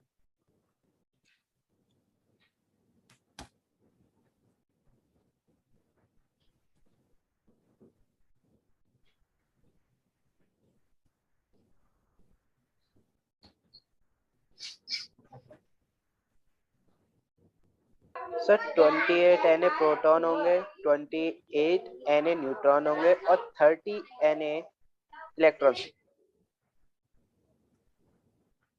ये कौन बोल रहा है? सर आदित्य। आदित्य बोल रहा है। चेक करते हैं। और किसी ने निकाला कुछ? हाँ वैभव बोल। सर प्रोटॉन आ रहे हैं 88 into 6.022 into 10 raised to 20 और अच्छा, तुम एनए के टर्म्स में नहीं बता रहे हो? अच्छा, ठीक ठीक है, ठीक है। बस बस अभी अभी करते हैं। आप मतलब ठीक है, मतलब अगर आप एनए की वैल्यू डाल देते हैं तो ठीक है, ऐसे भी कर सकते हैं। भाई कोई बच्चा, मुझे लग रहा है कुछ लोग जल्दबाजी में ध्यान नहीं दे रहे हैं। Sample is in not in gram, it is in milligram. ये सब ध्यान देना भाई। हाँ, ये सब ध्यान रखना, मिलीग्राम में होगा। ये सैंपल मिलीग्राम में दे रखा है, तो सारी चीजों को ध्यान रखना पड़ेगा। ध्यान क्या रखना है यार, मिलीग्राम को ग्राम ही बना लो ना। ध्यान क्या रखना है, ज्यादा झंझटी मत करो, इसको ग्राम बना लो, खत्म करो। आपका सैंपल मिलीग्राम में नहीं है, आपका सैंपल ग्राम में। ये देखिए, ये मिलीग्राम है ही नहीं, आपका सैंपल 176 इंटू 10⁻³ ग्राम। मेरा सैंपल ग्राम में है भाई। आप क्लियर है? आप जैसे करते हो ऐसे करते रहो, जैसा करते हैं वैसे करते हैं। सबसे पहले क्या करना चाहिए? जनरल मेथड क्या है? जनरल मेथड ये है कि आप सर सबसे पहले ये निकालिए कि एप्पल कितने हैं। भाई ये सब तुम लोग पता नहीं कब सीखोगे। सबसे पहले ऑक्सिलेट आयंस कितने हैं ये निकालना चाहिए। उसके बाद एक ऑक्सिलेट से ये पूछना चाहिए कि उसके पास प्रोटॉन, न्यूट्रॉन, इलेक्ट्रॉन्स कितने। यही तरीका होना चाहिए, फिर मल्टीप्लाई करते रहेंगे, आंसर आता रहेगा। तो सबसे पहले आप ऑक्सिलेट आयंस निकाल लेते हैं। Number of oxalate ions. चलिए, ऑक्सिलेट आयंस कितने आएंगे? Total weight of the sample that is 176 into 10⁻³ gram divided by 88U। Clear? Yes sir. और मुझे ऐसा लगता है कि ये सॉल्व होकर 2 इंटू 10⁻³ Na आएगा। क्लियर? U की जगह Na, अब तो समझ गए होगे। U की जगह जब ग्राम लगाओगे तो वो Na बन जाएगा उल्टा, और 88 से 176 कैंसिल होगा तो 2 आ जाएगा। तो it will be 2 into 10⁻³ Na। Clear है यहां तक? क्या है ये? क्या निकल के आया ये? एप्पल्स। अब एक एप्पल से बात कर लेते हैं, काम खत्म करिए। चलिए ऑक्सिलेट से मिलने चलते हैं और ऑक्सिलेट से पूछते हैं प्रोटॉन कितने, न्यूट्रॉन्स कितने और इलेक्ट्रॉन्स कितने। बताओ जरा जल्दी से, क्या बोलेगा ऑक्सिलेट? कार्बन क्या बोलेगा? कार्बन बोलेगा 6 प्रोटॉन, 2 कार्बन तो 12 प्रोटॉन। ऑक्सीजन बोलेगा 8 प्रोटॉन, 4 ऑक्सीजन तो 32 और 12 44। दैट मींस एक ऑक्सिलेट कहेगा मेरे पास 44 प्रोटॉन है, 44 न्यूट्रॉन है। चलिए अब आते हैं इलेक्ट्रॉन्स। 2 निगेटिव हैं, 2 निगेटिव, यानी बाहर से कितने आए? 2। तो फिर कितने इलेक्ट्रॉन्स हो गए? 44 प्लस 2। समझ रहे हो बात को? यानी जितने प्रोटॉन्स हैं उतने इलेक्ट्रॉन्स तो होंगे ही होंगे, साथ में जितने इलेक्ट्रॉन्स बाहर से आ गए, कितने आ गए? 2 निगेटिव चार्जेस की वजह से 2 और आ गए, 46 इलेक्ट्रॉन्स। क्लियर है यहां तक? किस ने सही किया था, जरा हैंड रेस करके बताओ। ये कैलकुलेशन किस की सही हुई है? शाबाश, शाबाश। जिन लोगों ने नहीं किया है, क्या वो बता सकते हैं कि क्या गड़बड़ हुई है? क्यों नहीं कर पाए कि एक कितने प्रोटॉन? क्या कार्बन और ऑक्सीजन के एक एटम में कितने प्रोटॉन्स, न्यूट्रॉन्स, इलेक्ट्रॉन्स होते हैं? ये नहीं पता है तुम लोगों को? क्या गड़बड़ हुई है? 2 नेगेटिव चार्ज, ये नहीं समझ में आ रहा है कि 2 नेगेटिव चार्ज का क्या मतलब है? 2 नेगेटिव चार्ज का मतलब है मैं तो न्यूट्रल ही था, मेरे प्रोटॉन्स और इलेक्ट्रॉन्स बराबर थे, लेकिन 2 इलेक्ट्रॉन बाहर से आ गए, जिसकी वजह से मेरे ऊपर 2 निगेटिव चार्ज आ गया। Electrons are negatively charged, clear? तो अगर मेरे ऊपर 2 एक्स्ट्रा निगेटिव चार्ज है, इसका मतलब जितने प्रोटॉन हैं उतने तो इलेक्ट्रॉन होने ही चाहिए, साथ में 2 और आ गए, यानी 44 में 2 और जोड़ दिए, यानी टोटल इलेक्ट्रॉन्स कितने हो गए? 46। क्लियर है? अच्छा, ये कितने के अंदर है? एक एप्पल के अंदर। और एप्पल कितने हैं? मल्टीप्लाई करते रहिए। क्या केमिस्ट्री है मुझे समझ में नहीं आता, और ये कब तक सीखोगे यार? बड़ा सीधा हिसाब हो गया। टोटल प्रोटॉन्स निकालने हैं तो 2 इंटू 10⁻³ Na इंटू 44, ये आ गए प्रोटॉन्स। टोटल न्यूट्रॉन्स निकालने हैं तो 2 इंटू 10⁻³ Na इंटू 44 न्यूट्रॉन्स। और अगर टोटल इलेक्ट्रॉन्स निकालने हैं तो 2 इंटू 10⁻³ इंटू 46 Na इलेक्ट्रॉन्स। ये हैं मेरे प्रोटॉन्स, न्यूट्रॉन्स और इलेक्ट्रॉन्स के नंबर। सब लोग आराम से देखें, अगर किसी को कोई चीज ना समझ में आए तो वो डिस्कस कर सकता है, हालांकि मेरे हिसाब से अब समझ में आ जाना चाहिए।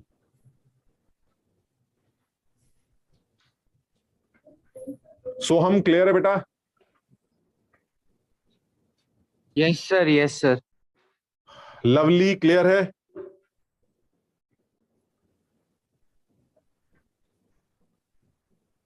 लवली, कोमल क्लियर है? Yes sir.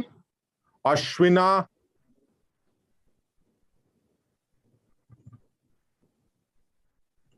अश्विना क्लियर है बेटा?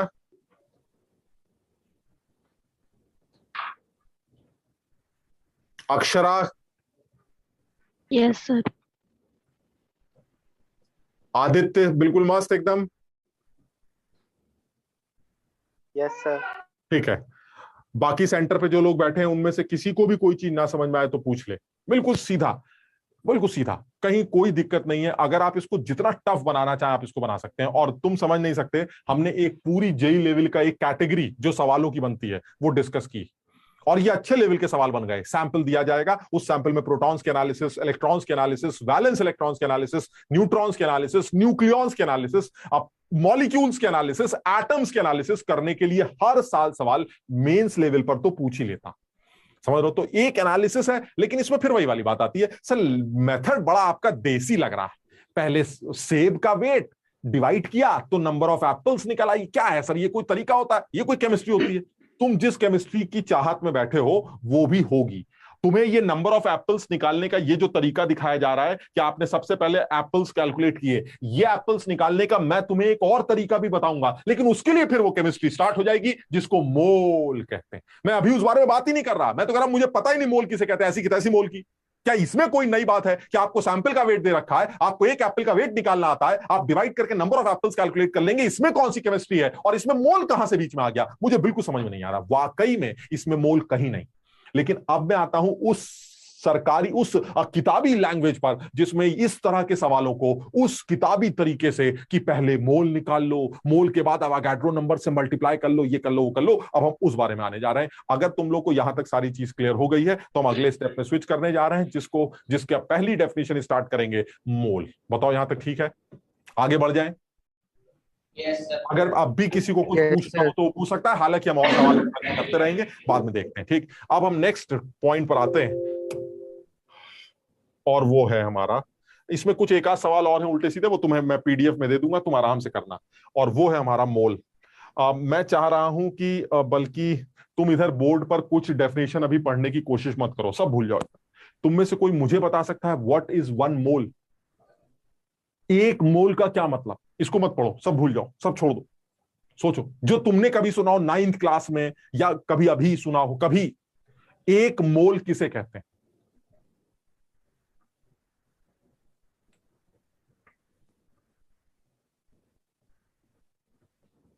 सर एटम्स जो, हाँ, बोलो बोलो। सर एटम्स और बाकी जितनी भी मतलब फिजिकल केमिस्ट्री की एंटिटीज हैं, वो सब बहुत ही माइक्रो यूनिट्स पे, मतलब बहुत छोटी छोटी होती हैं, तो उनका साइज भी बहुत छोटा होता है। तो उसको डिफाइन करने के लिए, उसके नंबर गिनने के लिए, इजी बनाने के लिए एक यूनिट डिफाइन करी है, वो है मोल। बिल्कुल ऐसा कह सकते हैं, तुम सही कह रहे हो कि मोल, सबसे पहले तो दिमाग में ये बात आती है कि ये करने क्या जा रहे हो, तो एकदम से एक आंसर निकल के आता है कि एटम्स के नंबर्स को या मॉलिक्यूल्स के नंबर्स को या आयंस के नंबर्स को डिफाइन करने के लिए एक नई यूनिट बनाने जा रहे हैं। तो एकदम से मेरे दिमाग में बात आती है, तुम अजीब आदमी हो यार, नंबर्स को डिफाइन करने के लिए नई यूनिट की क्या जरूरत है, ऑलरेडी इतनी सारी यूनिट्स बनी हुई हैं। आप बाजार में अगर अंडे लेने जाएंगे तो आप क्या बोलेंगे, 1 डजन अंडा दे दो, 2 डजन अंडे दे दो। अरे सर, डजन एक यूनिट है, इसी तरह से और तमाम यूनिट्स बनी है जो नंबर्स को डिफाइन करती हैं। आप अननेसेसरी एक और यूनिट क्यों बनाने जा रहे हैं? इसलिए बनाने जा रहे हैं क्योंकि अंडा बहुत बड़ा होता है। एक 12 केले दे दीजिए, 1 डजन केले दे दीजिए, 1 डजन सेब दे दीजिए, आप इस तरह की चीजों को डिफाइन कर सकते हैं डजन में, लेकिन आप एटम्स और मॉलिक्यूल्स या आयंस के लिए डजन वर्ड यूज नहीं कर सकते। क्यों? अगर आप अपना हाथ ऐसे करके बंद भी कर लें ऐसे, तो आपके हाथ में इस टाइम इतने एयर के पार्टिकल्स हैं कि आप सोच भी नहीं सकते कि उनको डजन में कैसे रिप्रेजेंट करूंगा, आप सोच भी नहीं सकते। समझिए आप बात, मतलब आप करोड़ों डजन, मतलब सुना, ये इतने छोटे माइन्यूट पार्टिकल्स होते हैं, इतने माइन्यूट पार्टिकल्स होते हैं कि इनके नंबर्स को डजन वजन में रिप्रेजेंट नहीं किया जा सकता। आपको एक नई यूनिट डिफाइन करनी पड़ती है जिसको मोल कहते हैं। तो मैंने कहा ठीक है, चलिए आपने एक नई यूनिट डिफाइन कर दी, मोल होता क्या है, इसको, इसका मतलब क्या होता है। अब इसमें जनरली जो बच्चों को कंफ्यूजन है वो ये कहते हैं मोल का मतलब है किसी भी चीज की अवागाड्रो नंबर के बराबर एंटिटीज, उसको मोल कहते हैं। यानी अगर आपने किसी भी चीज की Na एंटिटीज ले ली, Na का मतलब समझते हो सब लोग, 6.022 इंटू 10⁻23, यानी अगर आपने किसी भी चीज की 6.022 इंटू 10⁻23 एंटिटीज अपने सामने रख दी, तो इसका मतलब है आपने 1 मोल, यानी कलेक्टिवली 6.022 इंटू 10⁻23 को कलेक्टिवली क्या बोलते हैं, 1 मोल। बताओ, समझे बात? तुम सोचो, क्या कभी बाजार में अंडे लेने आप जाएं तो क्या आपको कभी यह कहना पड़ेगा कि 1 मोल अंडे दे दो या 2 मोल अंडे दे दो? कितने अंडे हुए 1 मोल अंडे? 6.022 इंटू 10⁻23 अंडे। क्लियर है? 10⁻23, इतने अंडे तो दुनिया में नहीं होंगे। मेरी बात समझ पा रहे हो? 6.02 इंटू 10⁻23, यानी बाजार में अंडे, सेब, संतरे लेने के लिए मुझे मोल की जरूरत नहीं पड़ती। सर, ये बहुत बड़ा नंबर होता है, मुझे तो एटम्स, मॉलिक्यूल्स और आयंस के नंबर्स को डिफाइन करने के लिए इस यूनिट की जरूरत है, क्योंकि एटम्स, मॉलिक्यूल्स और आयंस इतने छोटे होते हैं कि अगर मैं अपनी किसी पेंसिल से, पेंसिल मतलब कार्बन, समझ रहे हो, पेंसिल में कार्बन लगा होता है, तो अगर मैं किसी पेंसिल से एक डॉट लगा दूं ऐसे, तो इस डॉट में इतने कार्बन एटम्स आएंगे, इतने कार्बन एटम्स आएंगे कि आप उनको गिनते रह जाएंगे और आप सोच भी नहीं सकते वो कितने हों, इतने कार्बन। मतलब ऐसे ही मैंने कहीं पढ़ा था, मैं तुम्हें बता रहा हूं, 6.022 इंटू 10⁻23 एक ऐसा नंबर है, अगर मैं पूरी दुनिया के पानी को, पानी समझ रहे हो, सारे सी वाटर को, सबको अगर लीटर में कन्वर्ट कर दूं तो 10⁻21 या ऐसे कुछ लीटर बनता है, 10⁻21 लीटर्स। और तुमने मोल के लिए क्या बोला, 10⁻23 इंटू 6।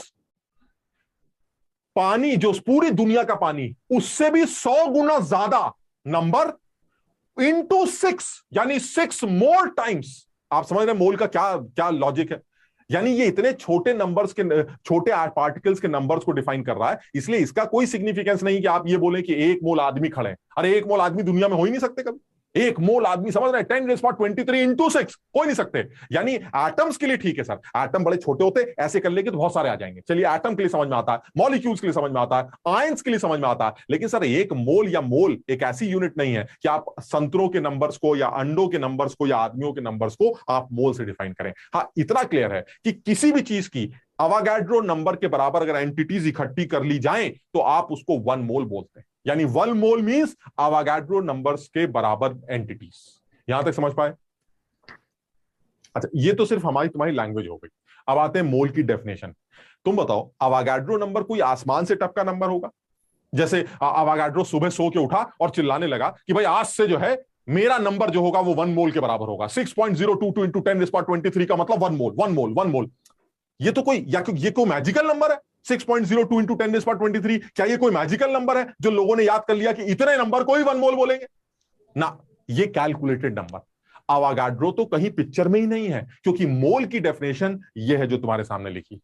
मोल की डेफिनेशन ये कहती है कि 12 ग्राम कोयले के सैंपल में, कार्बन के सैंपल में, कार्बन के जितने भी एटम्स होंगे, मुझे नहीं पता कितने एटम्स होंगे, जितने भी एटम्स होंगे, उन नंबर्स के बराबर किसी भी चीज को ले लो, उसको आज से 1 मोल बोला जाए। इसमें अवागाड्रो नंबर कहीं नहीं आता, समझो अपने आप। यानी बच्चों को बहुत कंफ्यूजन है कि अवोगाड्रो नंबर को 1 मोल कहा जाता है, जबकि एक्चुअली मोल की डेफिनेशन में अवोगाड्रो नंबर कहीं नहीं है। मोल की डेफिनेशन ये कहती है कि a mole is the amount of the substance that contains as many entities, और वो एंटिटीज कौन सी हो सकती हैं? कोई भी हो सकती हैं, एटम, मॉलिक्यूल्स, आयंस, अंडे, सेब, संतरे, कुछ भी हो सकते हैं। कितने? जितने 12 ग्राम के सैंपल में, कार्बन के सैंपल में नंबर ऑफ एटम्स होते हैं। यानी 12 ग्राम के कार्बन के सैंपल में जितने एटम्स होंगे कार्बन के, मुझे नहीं पता कितने होंगे, 100, 200, 400, 500, जितने भी एटम्स होंगे, उतने नंबर के बराबर कुछ भी ले लो, उसको आज से 1 मोल कहा जाए। बताओ, समझे बात? डेफिनेशन सबको समझ में आ गई 1 मोल की? यहां पर कहीं पर भी मैंने ऐसा लिखा है कि अवोगाड्रो नंबर इज 1 मोल? कहीं मैंने लिखा, ऐसा मेंशन किया डेफिनेशन में? 6.022 इंटू 10⁻23 कहीं भी लिखा गया? नहीं, डेफिनेशन में कहीं है ही नहीं कुछ। डेफिनेशन तो ये कह रहा है भाई, अवोगाड्रो सुबह सो के उठा और उसने कहा भाई देखिए ऐसा है, 12 ग्राम कार्बन का सैंपल ले लीजिए, सपोज दिस इज 12 ग्राम कोयला, ठीक, ये 12 ग्राम का कोयला, इसके अंदर कार्बन के जितने भी एटम्स होंगे, जितने भी, मुझे नहीं पता, जितने भी, उस नंबर के बराबर कुछ भी आज से 1 मोल बोला जाएगा। ये है डेफिनेशन मोल। क्लियर? किसी को कोई डाउट है इसमें डेफिनेशन में? क्लियर है ये?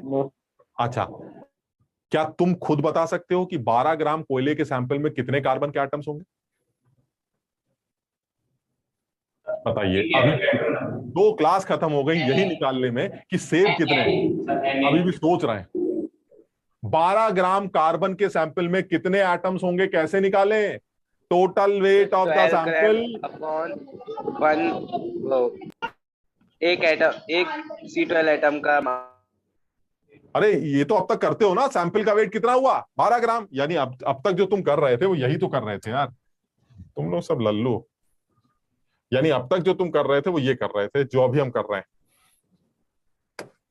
तुम खुद सोच के बताओ, जो डेफिनेशन है वो डेफिनेशन ये कहती है कि you have a 12 gram carbon atom sample,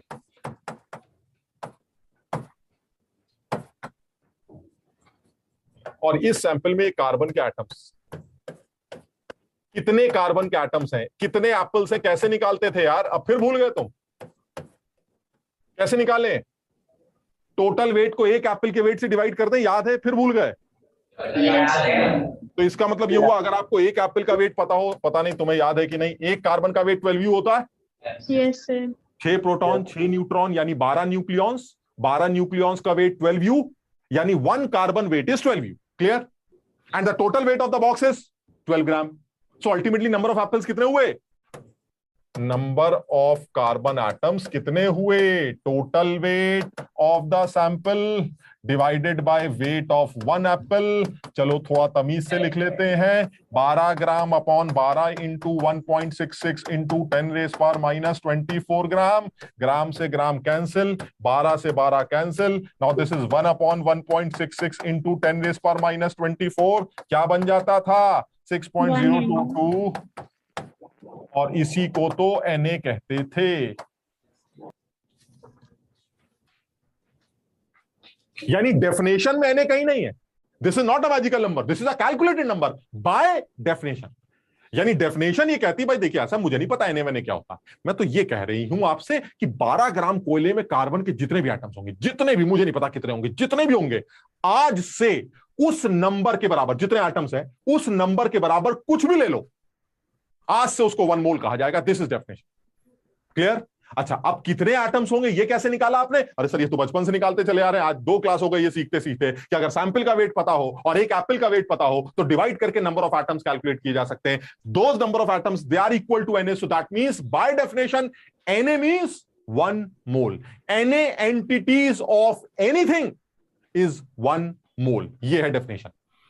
अगर आपको कहीं रास्ते चलते Na चीटियां नजर आए तो आप बोलिएगा 1 मोल चींटी चल रही हैं। समझे बात को? अगर आपको रास्ते चलते कहीं Na अंडे नजर आए, जो कि आपको कभी नजर नहीं आ सकते लेकिन फिर भी नजर आए, तो आप कहिएगा 1 मोल अंडे हैं। 1 मोल अंडे दुनिया में कहीं हो ही नहीं सकते। समझ रहे हो बात को? इसी तरह से अगर आपको चलते हुए Na आदमी नजर आए तो Na आदमी का मतलब 1 मोल आदमी। अब तुम बताओ, मेरी ये सारी बातें तुम्हें एब्सर्ड नहीं लग रही हैं? क्या Na आदमी मिल सकते हैं तुम्हें? क्या एने अंडे मिल सकते हैं? क्या एने चींटियां मिल सकती हैं? पता नहीं, चींटियां भी शायद नहीं मिलती होंगी, पता नहीं। पर मैं ये क्या बताना चाह रहा हूं, ये जिन लोगों की सर आप बात कर रहे हैं, ये सर मैक्रो मैक्रो लेवल पर बात कर रहे हैं। आदमी, चींटी, हाथी, कलम, पेन, अंडे। अरे सर माइक्रो लेवल पर आइए, एटम्स की बात करिए, मॉलिक्यूल्स की बात करिए, आयंस की बात करिए। ये इतने छोटे होते हैं कि ये हो सकते हैं सर, ये आपके हाथ में 1 मोल आदमी आ गए, ये हो सकता है सर। समझ लो मेरी बात को? क्योंकि सर एटम हो सकते हैं 1 मोल, क्योंकि एटम बहुत छोटे होते हैं, दिखाई तक नहीं देते। इनके नंबर्स को डिफाइन करने के लिए इस यूनिट की जरूरत पड़ सकती है, या अंडे संतरों के लिए मुझे बिल्कुल इस यूनिट की कोई जरूरत नहीं पड़ती। तुम समझ रहे हो क्यों नई यूनिट डिफाइन की गई है? बिकॉज इतने छोटे पार्टिकल्स जिनको आप प्रोटॉन, न्यूट्रॉन्स, इलेक्ट्रॉन्स कहते हैं, जिनको एटम्स, मॉलिक्यूल्स, आयंस कहते हैं, ये इतने छोटे होते हैं कि इनके नंबर्स को डिफाइन करने के लिए मोल टोल चलेगा। लेकिन बाकी सर आदमी संतरों की कोई इसका कोई सिग्निफिकेंस नहीं। लेकिन फिर भी बोला क्या गया है, अगर कभी बोला जाए एने आदमी खड़े हैं तो इसका मतलब 1 मोल आदमी, बात खत्म। अगर आपको कभी भी बोला जाए एने पेन पड़े हैं तो इसका मतलब 1 मोल पेन पड़े। दैट मींस आज से एक चीज डिफाइन हो गई, इफ यू आर एने तो that means you are 1 mole, that's it. कुछ समझ पाए? सब लोगों को ये बात समझ में आ गई? सोच के जवाब देना। सर तुम हाँ हाँ बोलो बेटा। सर मेरे को एक क्वेश्चन है कि सर कार्बन को ही क्यों चुना, कोई और एलिमेंट क्यों नहीं लिया? हाँ बिल्कुल सही है। कार्बन को देखो, कार्बन से पहले ऑक्सीजन को रेफरेंस माना गया था, और उसके बाद कार्बन को रेफरेंस माना गया। पहली बात तो ये कि कार्बन का जो कार्बन 12 आइसोटोप है, ये अबंडेंस में पाया जाता है। हालांकि हर एटम का, जैसे ऑक्सीजन है, इनफैक्ट इससे पहले हाइड्रोजन भी लिया गया था, इनके कई आइसोटोप्स हैं जिनकी अच्छी खासी परसेंटेज एनवायरमेंट में पाई जाती। मतलब ऑक्सीजन का 16, ऑक्सीजन का 18 आइसोटोप काफी हद तक, काफी रेशोज में पाया जाता है। लेकिन कार्बन का ये जो 12 आइसोटोप है, ये अबंडेंस में पाया जाता है। यानी कार्बन का 12 आइसोटोप 99% से भी ज्यादा पाया जाता है। तो दैट मींस कार्बन एक ऐसा एलिमेंट है जिसको यूज किया जाए तो आपके तमाम एटम्स के जो वेट है, जो रेफरेंस में निकाले गए थे कार्बन के, वो इंटीजर निकल के आते हैं। मेरी बात समझ रहे हो? तो इन्होंने क्या सोचा है कि भाई ऐसा है, ऑक्सीजन को भी रेफरेंस लिया जा सकता है, बट आज की टर्मिनोलॉजी में कार्बन को रेफरेंस माना गया है बिकॉज कार्बन एक तो अबंडेंस में पाया जाता है, इसके तमाम आइसोटोप्स होने के बावजूद भी कार्बन 12 के आइसोटोप की परसेंटेज बहुत ज्यादा होती है। और ये एक ऐसा एलिमेंट है जिसको रेफरेंस माना जाए तो बहुत सारे एलिमेंट्स के वेट्स इंटीजर में निकल के आ सकते हैं, इसीलिए कार्बन को रेफरेंस कंसीडर किया गया। समझ रहे हो? तो इसलिए अब ये रेफरेंस है जो लगातार चेंज होता चला जा रहा है। हाइड्रोजन को माना गया, फिर ऑक्सीजन को माना गया, ऑक्सीजन के बाद लोगों ने कार्बन को रेफरेंस मानकर, कार्बन 12 आइसोटोप को रेफरेंस मानकर चीजों को डिफाइन किया। ठीक है ना? अच्छा, अब इसी में कोई सोच के जवाब दे जरा। अगर डेफिनेशन ये कहती है कि Na का मतलब 1 मोल, तो इसका मतलब तो ये हो गया कि मुझे किसी भी सैंपल के मोल्स निकालने आ गए। ये सब पता ही, तुम अकल लगा पाते हो कि नहीं यार? अगर जब तक इतनी अकल नहीं लगाओगे मजा ही नहीं आएगा। तुमको मैंने डेफिनेशन बता दी, बात खत्म। अब तुम ही बताओ, मैं तुम्हें सैंपल दे देता हूं, ठीक? तुम बता सकते हो सैंपल में कितने मोल हैं? क्या तुम ये बता सकते हो सैंपल में कितने आदमी हैं, पार्टिकल कितने हैं, एप्पल कितने हैं? ये तो सीख चुके हो। अगर वो एप्पल एने हुए तो कितने मोल हुए? 1 मोल। एने का मतलब 1 मोल ही तो होता है। अगर आदमी उस सैंपल में 2 एने एप्पल्स होते तो क्या तुम्हें एप्पल्स निकालने आते हैं? एने से डिवाइड करके मोल आ जाएंगे, खत्म। अब ये आ गई वो चीज जो तुमने 9th में पढ़ी थी, डेफिनेशन, फॉर्मूले आने वाले हैं, लेकिन अभी भी कोई फॉर्मूला नहीं आया, क्योंकि वो फॉर्मूला खुद डिराइव कर रहे हैं। आप नंबर ऑफ आदमी बता दीजिए, एने से डिवाइड करके मैं मोल्स निकाल लूंगा, ये फॉर्मूला हो गया, लीजिए खत्म हो गया। लेकिन फिर भी हम बहुत क्लैरिटी से बात कर रहे हैं। मेरे पास सैंपल है, उस सैंपल में कितने आदमी हैं ये मैं कैलकुलेट करना जानता हूं। उन आदमियों से मोल्स कैसे निकल के आएंगे? बाय डेफिनेशन Na मींस 1 मोल। सो अल्टीमेटली अगर मुझे नंबर ऑफ पार्टिकल्स पता चल जाएं तो Na से डिवाइड करके मुझे नंबर ऑफ मोल्स पता चल जाएंगे। क्लियर? एग्जाम्पल से समझ लेते हैं, अगर किसी को डाउट हो तो वो ये एग्जाम्पल से समझ लेगा।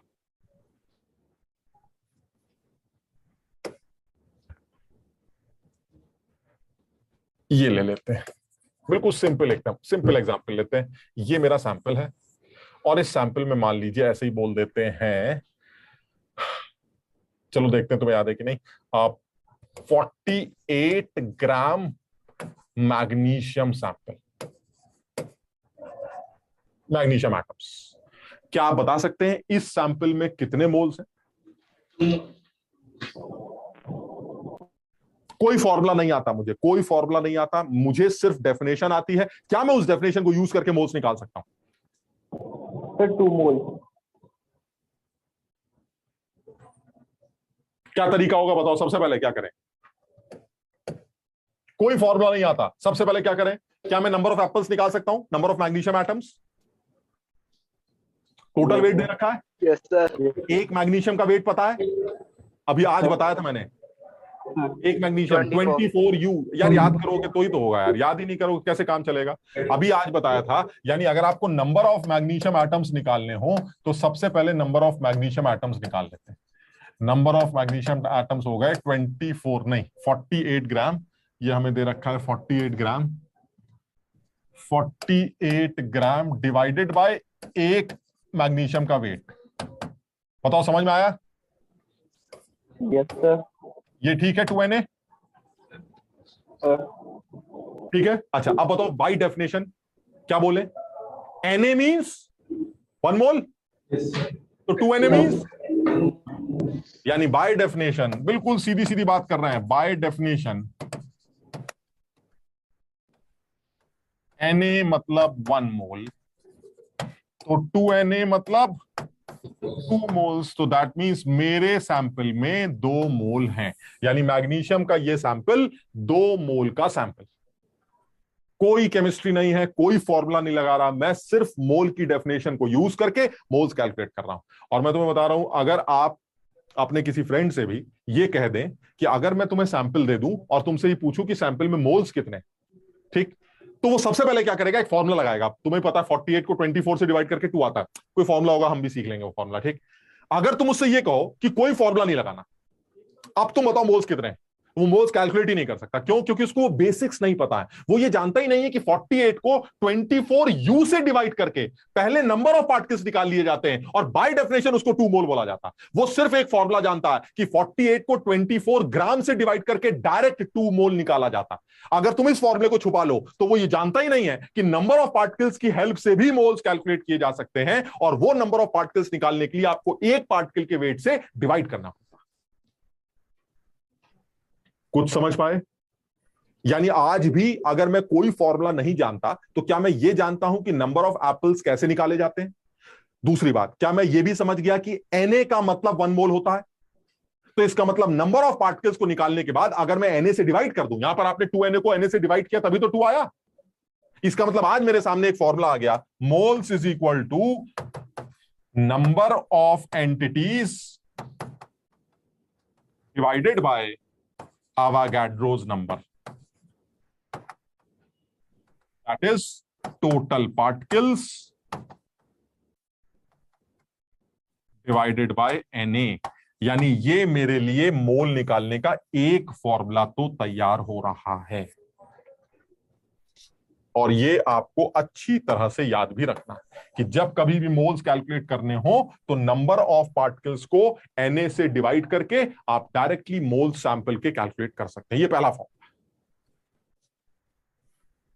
क्लियर है? आराम से सोच लो, यहां तक किसी को कोई डाउट? डाउट कैसे होगा? मतलब डाउट सिर्फ उन लोगों को होगा जिनको यही नहीं पता है अभी कि नंबर ऑफ एप्पल्स कैसे निकाले जाते हैं। इसके अलावा मैंने नया क्या बताया? इसके अलावा तो सिर्फ एक ही बात बोली है ना कि अगर Na तो 1 मोल, 2Na 2 मोल, 3Na 3 मोल, Na/2 आधे मोल, Na/10 1/10 मोल। मैंने तो कुछ बताया नहीं, मैंने तो ये बोला टोटल पार्टिकल्स को Na से डिवाइड कर दो, आपको मोल्स मिल जाएंगे। अगर आपको पार्टिकल्स ही निकालने नहीं आते तो अलग बात। क्लियर है? यहां तक सबको क्लियर है? चलिए एक लाइन और जोड़ देते हैं इसी के अंदर।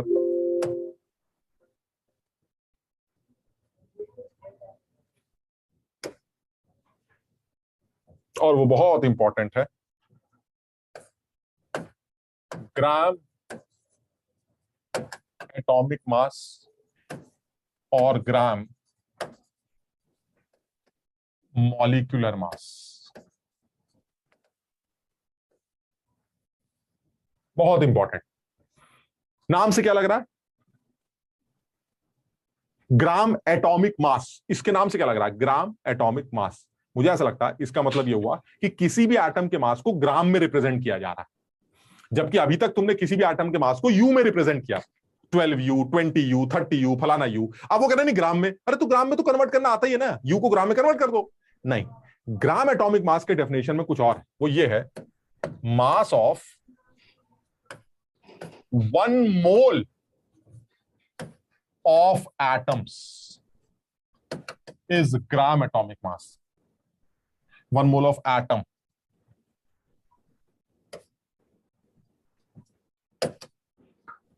ग्राम एटॉमिक मास. सिमिलरली अभी मैं इसको डिफाइन करता हूं सही से.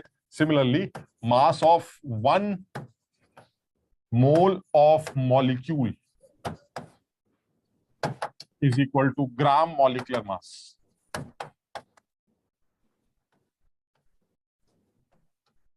अभी जरा इसको समझने की कोशिश करते हैं. एक मोल एटम्स का जो मास होगा, बल्कि और सही से लिखते हैं मास of 1 mole of the atoms in grams. ये भी लिख लो साथ में, इसी तरह से यहां पर भी लिख लो इन ग्राम्स. यानी एक मोल एटम्स का मास अगर ग्राम में लिखा जाए तो उसको ग्राम एटॉमिक मास कहते हैं.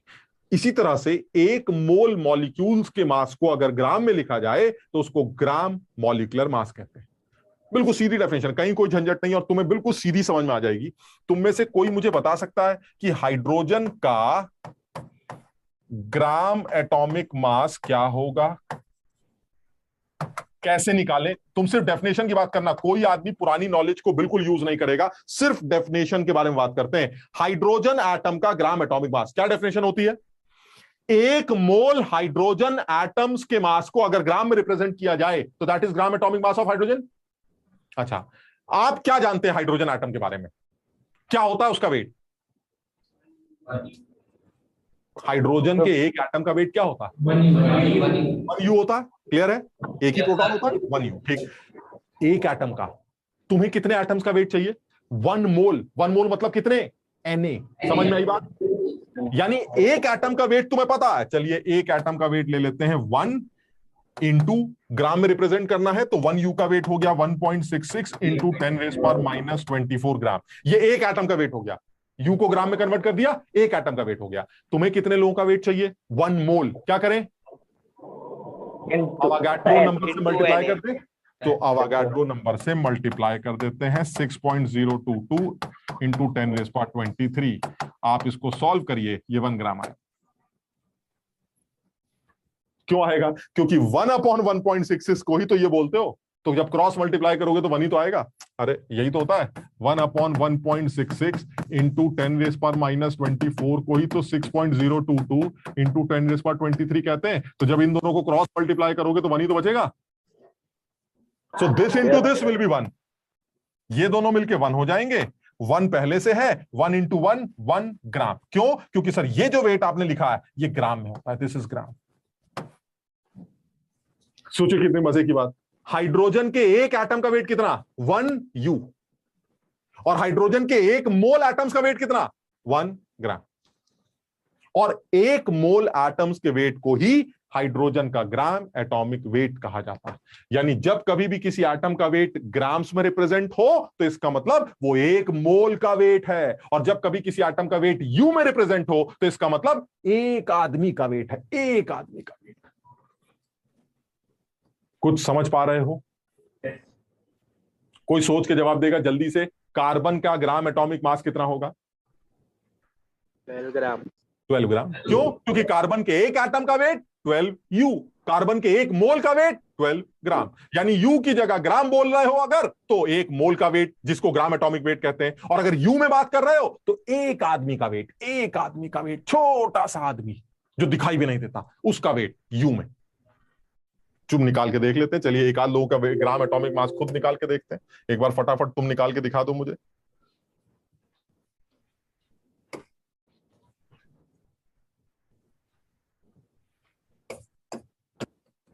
कार्बन का जरा जल्दी से बताओ ग्राम एटॉमिक वेट. क्या करें? सबसे पहले क्या लिखें? 12. कार्बन के एक एटम का वेट 12 यू. ग्राम में कितना? 12 इंटू ये आ गया कार्बन के एक एटम का वेट. चलिए बहुत बढ़िया. लेकिन अगर आपको इसका ग्राम एटॉमिक वेट चाहिए तो किससे मल्टीप्लाई कर देंगे? अवागाड्रो नंबर से. एक मोल से. एक मोल का मतलब ये दोनों मिलकर बन गए 1 और आंसर आ गया 12 ग्राम. क्लियर? चलिए और आगे बढ़ते हैं. जल्दी से बता दो. एक बार पानी का भी लेते हैं. चलिए पानी का ग्राम मॉलिक्यूलर वेट क्या होगा? पानी का एक मॉलिक्यूल का वेट 18U। 18U का मतलब 18 इंटू 1.6 इंटू 10⁻⁻24 ग्राम। और अगर आप एक मोल की बात करें, 1 मोल वाटर की बात करें, तो 1 मोल का वेट हुआ 18 into 1.66 into 10⁻⁻24 into 6.022 into 10⁻23. So this is 18 gram because this is actually 1. सब लोग समझने की कोशिश करो। जब मैं पढ़ता था शुरू में, इनफैक्ट शुरू में जब पढ़ाता भी था, तो मुझे इस चीज से बड़ी हैरानी होती थी कि एक आदमी का वेट तो यू में होता है और एक मोल का वेट उतने ही ग्राम में होता है। मतलब मुझे ही नहीं समझ में आता था 12U 12 ग्राम, 18U 18 ग्राम। मुझे ऐसा लगता था कि जब अवागाड्रो नंबर से मल्टीप्लाई करेंगे तो 18 इंटू 6 पॉइंट समथिंग होगा, और 18 इंटू 6 पॉइंट समथिंग 18 कैसे आएगा, मुझे समझ में नहीं आता। मेरी बात समझ लो क्या कंफ्यूजन है। एक मोल इज 6 पॉइंट समथिंग, एक आदमी इज 18, तो 6 से मल्टीप्लाई करोगे 6 पॉइंट समथिंग से, तो 18 इंटू 6 18 थोड़ा ना आएगा। तो मुझे ये नहीं समझ में आता था यार 18 वाला आदमी 18 कैसे हो गया, 12 वाला आदमी 12 रह गया, 16 वाला आदमी 16 रह गया, 200 वाला आदमी 200 रह गया, सिर्फ यू की जगह ग्राम आ गया। बाद में पता चला कि जब यू को ग्राम में कन्वर्ट कर देते हैं तो 1.66 का एक और टर्म आता है, और जब वो अवागाड्रो नंबर से मल्टीप्लाई होता है तो वो 1 बन जाता है। इसलिए नंबर सिर्फ ये होता है जो मेन डिसाइडिंग फैक्टर है, बाकी सब तो 1 होता है। समझो मेरी बात। यानी कोई पूछे what is the gram molecular weight of calcium carbonate, the answer is 100 gram. But the weight of 1 molecule of calcium carbonate 100U. Weight of 1 water molecule 18U. Weight of 1 mole water 18 ग्राम। सब लोग समझ पा रहे हैं you और ग्राम में क्या अंतर हो रहा है? यानी जब आप बात यू की करते हैं तो छोटा सा मॉलिक्यूल, एटम, आयन जो दिखाई भी नहीं देते, और जब ग्राम की बात आती है 1 मोल लोगों के वेट के बारे में बात चल रही। फर्क सिर्फ यू और ग्राम का होता है बस। अब देखते तुम्हें, हाँ सर यू और ग्राम को अगर हम वो चेंज तो कर लेंगे, पर वैसे फिर ये नंबर सेम ही रहता है। हाँ देखो ना, सेम इसलिए तो रह रहा है। तुम्हें जो कंफ्यूजन है वही मुझे भी था, क्यों सेम रह रहा है जरा देखो। 18U को ग्राम में कन्वर्ट कर सकते हो? Yes sir. ये किसका वेट है? एक आदमी का। 18U in grams is this is the wait of one water molecule.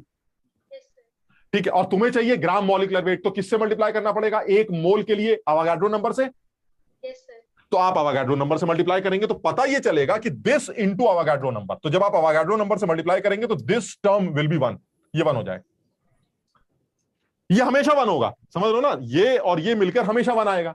और अगर ये दोनों मिलकर 1 आएंगे तो 18 तो वैसे का वैसा ही रह जाएगा और ये 1 हो जाएगा। तो यानी ये 18U था, अब 18 ग्राम बन जाएगा। समझो बात को, यानी एक मॉलिक्यूल 18U, एक मोल 18 ग्राम, ये है फर्क। यानी सिर्फ यू और ग्राम का फर्क होगा, नंबर वही रहेगा। क्यों? क्योंकि 1.66 को जब आप 6.022 से मल्टीप्लाई करेंगे तो अल्टीमेटली आपको सॉल्व होके ये पूरा नंबर 1 मिलेगा। समझ पाई? जैसे एक और ले लेते हैं, चलिए एक और ले लेते हैं, ऐसे ऐसे देखो और क्लियर करते हैं। अब बल्कि इसको डिटेल में लिखते हैं। एक सेकंड रुको जरा, ताकि अब कोई कंफ्यूजन ना रहे। इसको एक सवाल को बिल्कुल डिटेल में लिख के देख लेते हैं।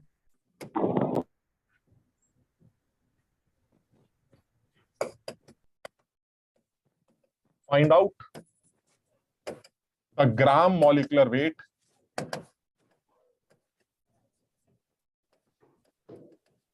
of CaCO3। चलिए बताओ क्या स्टेप्स होने चाहिए। फर्स्ट स्टेप क्या होना चाहिए? वेट ऑफ 1 मॉलिक्यूल होना चाहिए सबसे पहले। कितना होता है? 100। ठीक, उसके बाद सेकेंड स्टेप, इसको ग्राम में लिख लेना चाहिए। 100 into 1.66 into 10⁻⁻20। चलिए, ये एक मॉलिक्यूल का वेट है, क्लियर है? एक मॉलिक्यूल का वेट ग्राम में ये। लेकिन तुम्हें तो ग्राम मॉलिक्यूलर वेट चाहिए, और ग्राम मॉलिक्यूलर वेट क्या होता है? 1 मोल का वेट ग्राम में। तो अगर 1 मॉलिक्यूल का वेट ग्राम में ये है तो वेट ऑफ 1 मोल कितना होगा? Weight of 1 mole molecules, 1 mole molecules कितना होगा?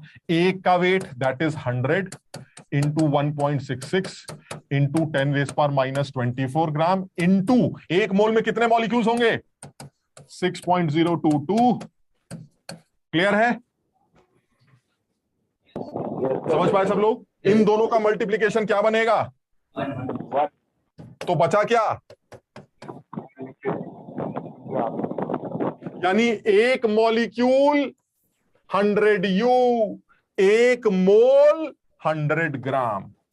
यू की जगह ग्राम है तो इसका मतलब एक मोल के वेट की बात हो रही, और अगर सिर्फ यू है तो इसका मतलब एक आदमी की बात हो रही है, अकेले एक आदमी। क्लियर? सब लोग, मैं इसके नीचे एक फॉर्मूला लिखने जा रहा हूं, सब लोग इसके बारे में अपने आप सोचना, सब लोग इसके बारे में अपने आप सोचना, मैं कुछ डिस्कस नहीं करूंगा अभी, तुम सब अपने आप सोचना।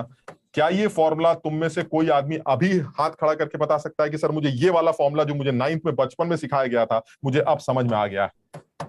Wait of sample divided by gram atomic mass और gram molecular mass, that depends on the weight sample. अगर वो एटॉमिक सैंपल है तो ग्राम एटॉमिक मास से डिवाइड करेंगे, और अगर वो मॉलिक्यूलर सैंपल है तो ग्राम मॉलिक्यूलर मास से डिवाइड करेंगे। ये एक नया फॉर्मूला तुम्हारे सामने आ रहा है। देखता हूं तुम में से कितने लोग इस फॉर्मूले को खुद से एनालाइज कर पा रहे हैं। खुद से आकर लगाओ जरा। अगर मैं टोटल वेट को, जरा समझना, टोटल वेट को किससे डिवाइड कर रहा हूं जरा बताना?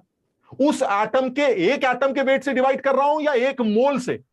तो अगर पूरे सैंपल को एक मोल वेट से डिवाइड करोगे क्या निकल के आएगा?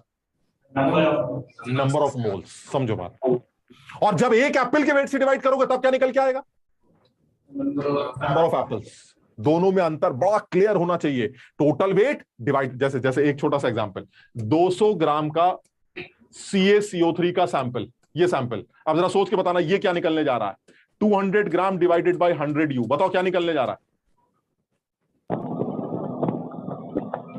Number of carbonate molecule, molecule है ना यार ये, number of calcium carbonate molecules. Clear? किससे डिवाइड किया? एक मॉलिक्यूल के वेट से।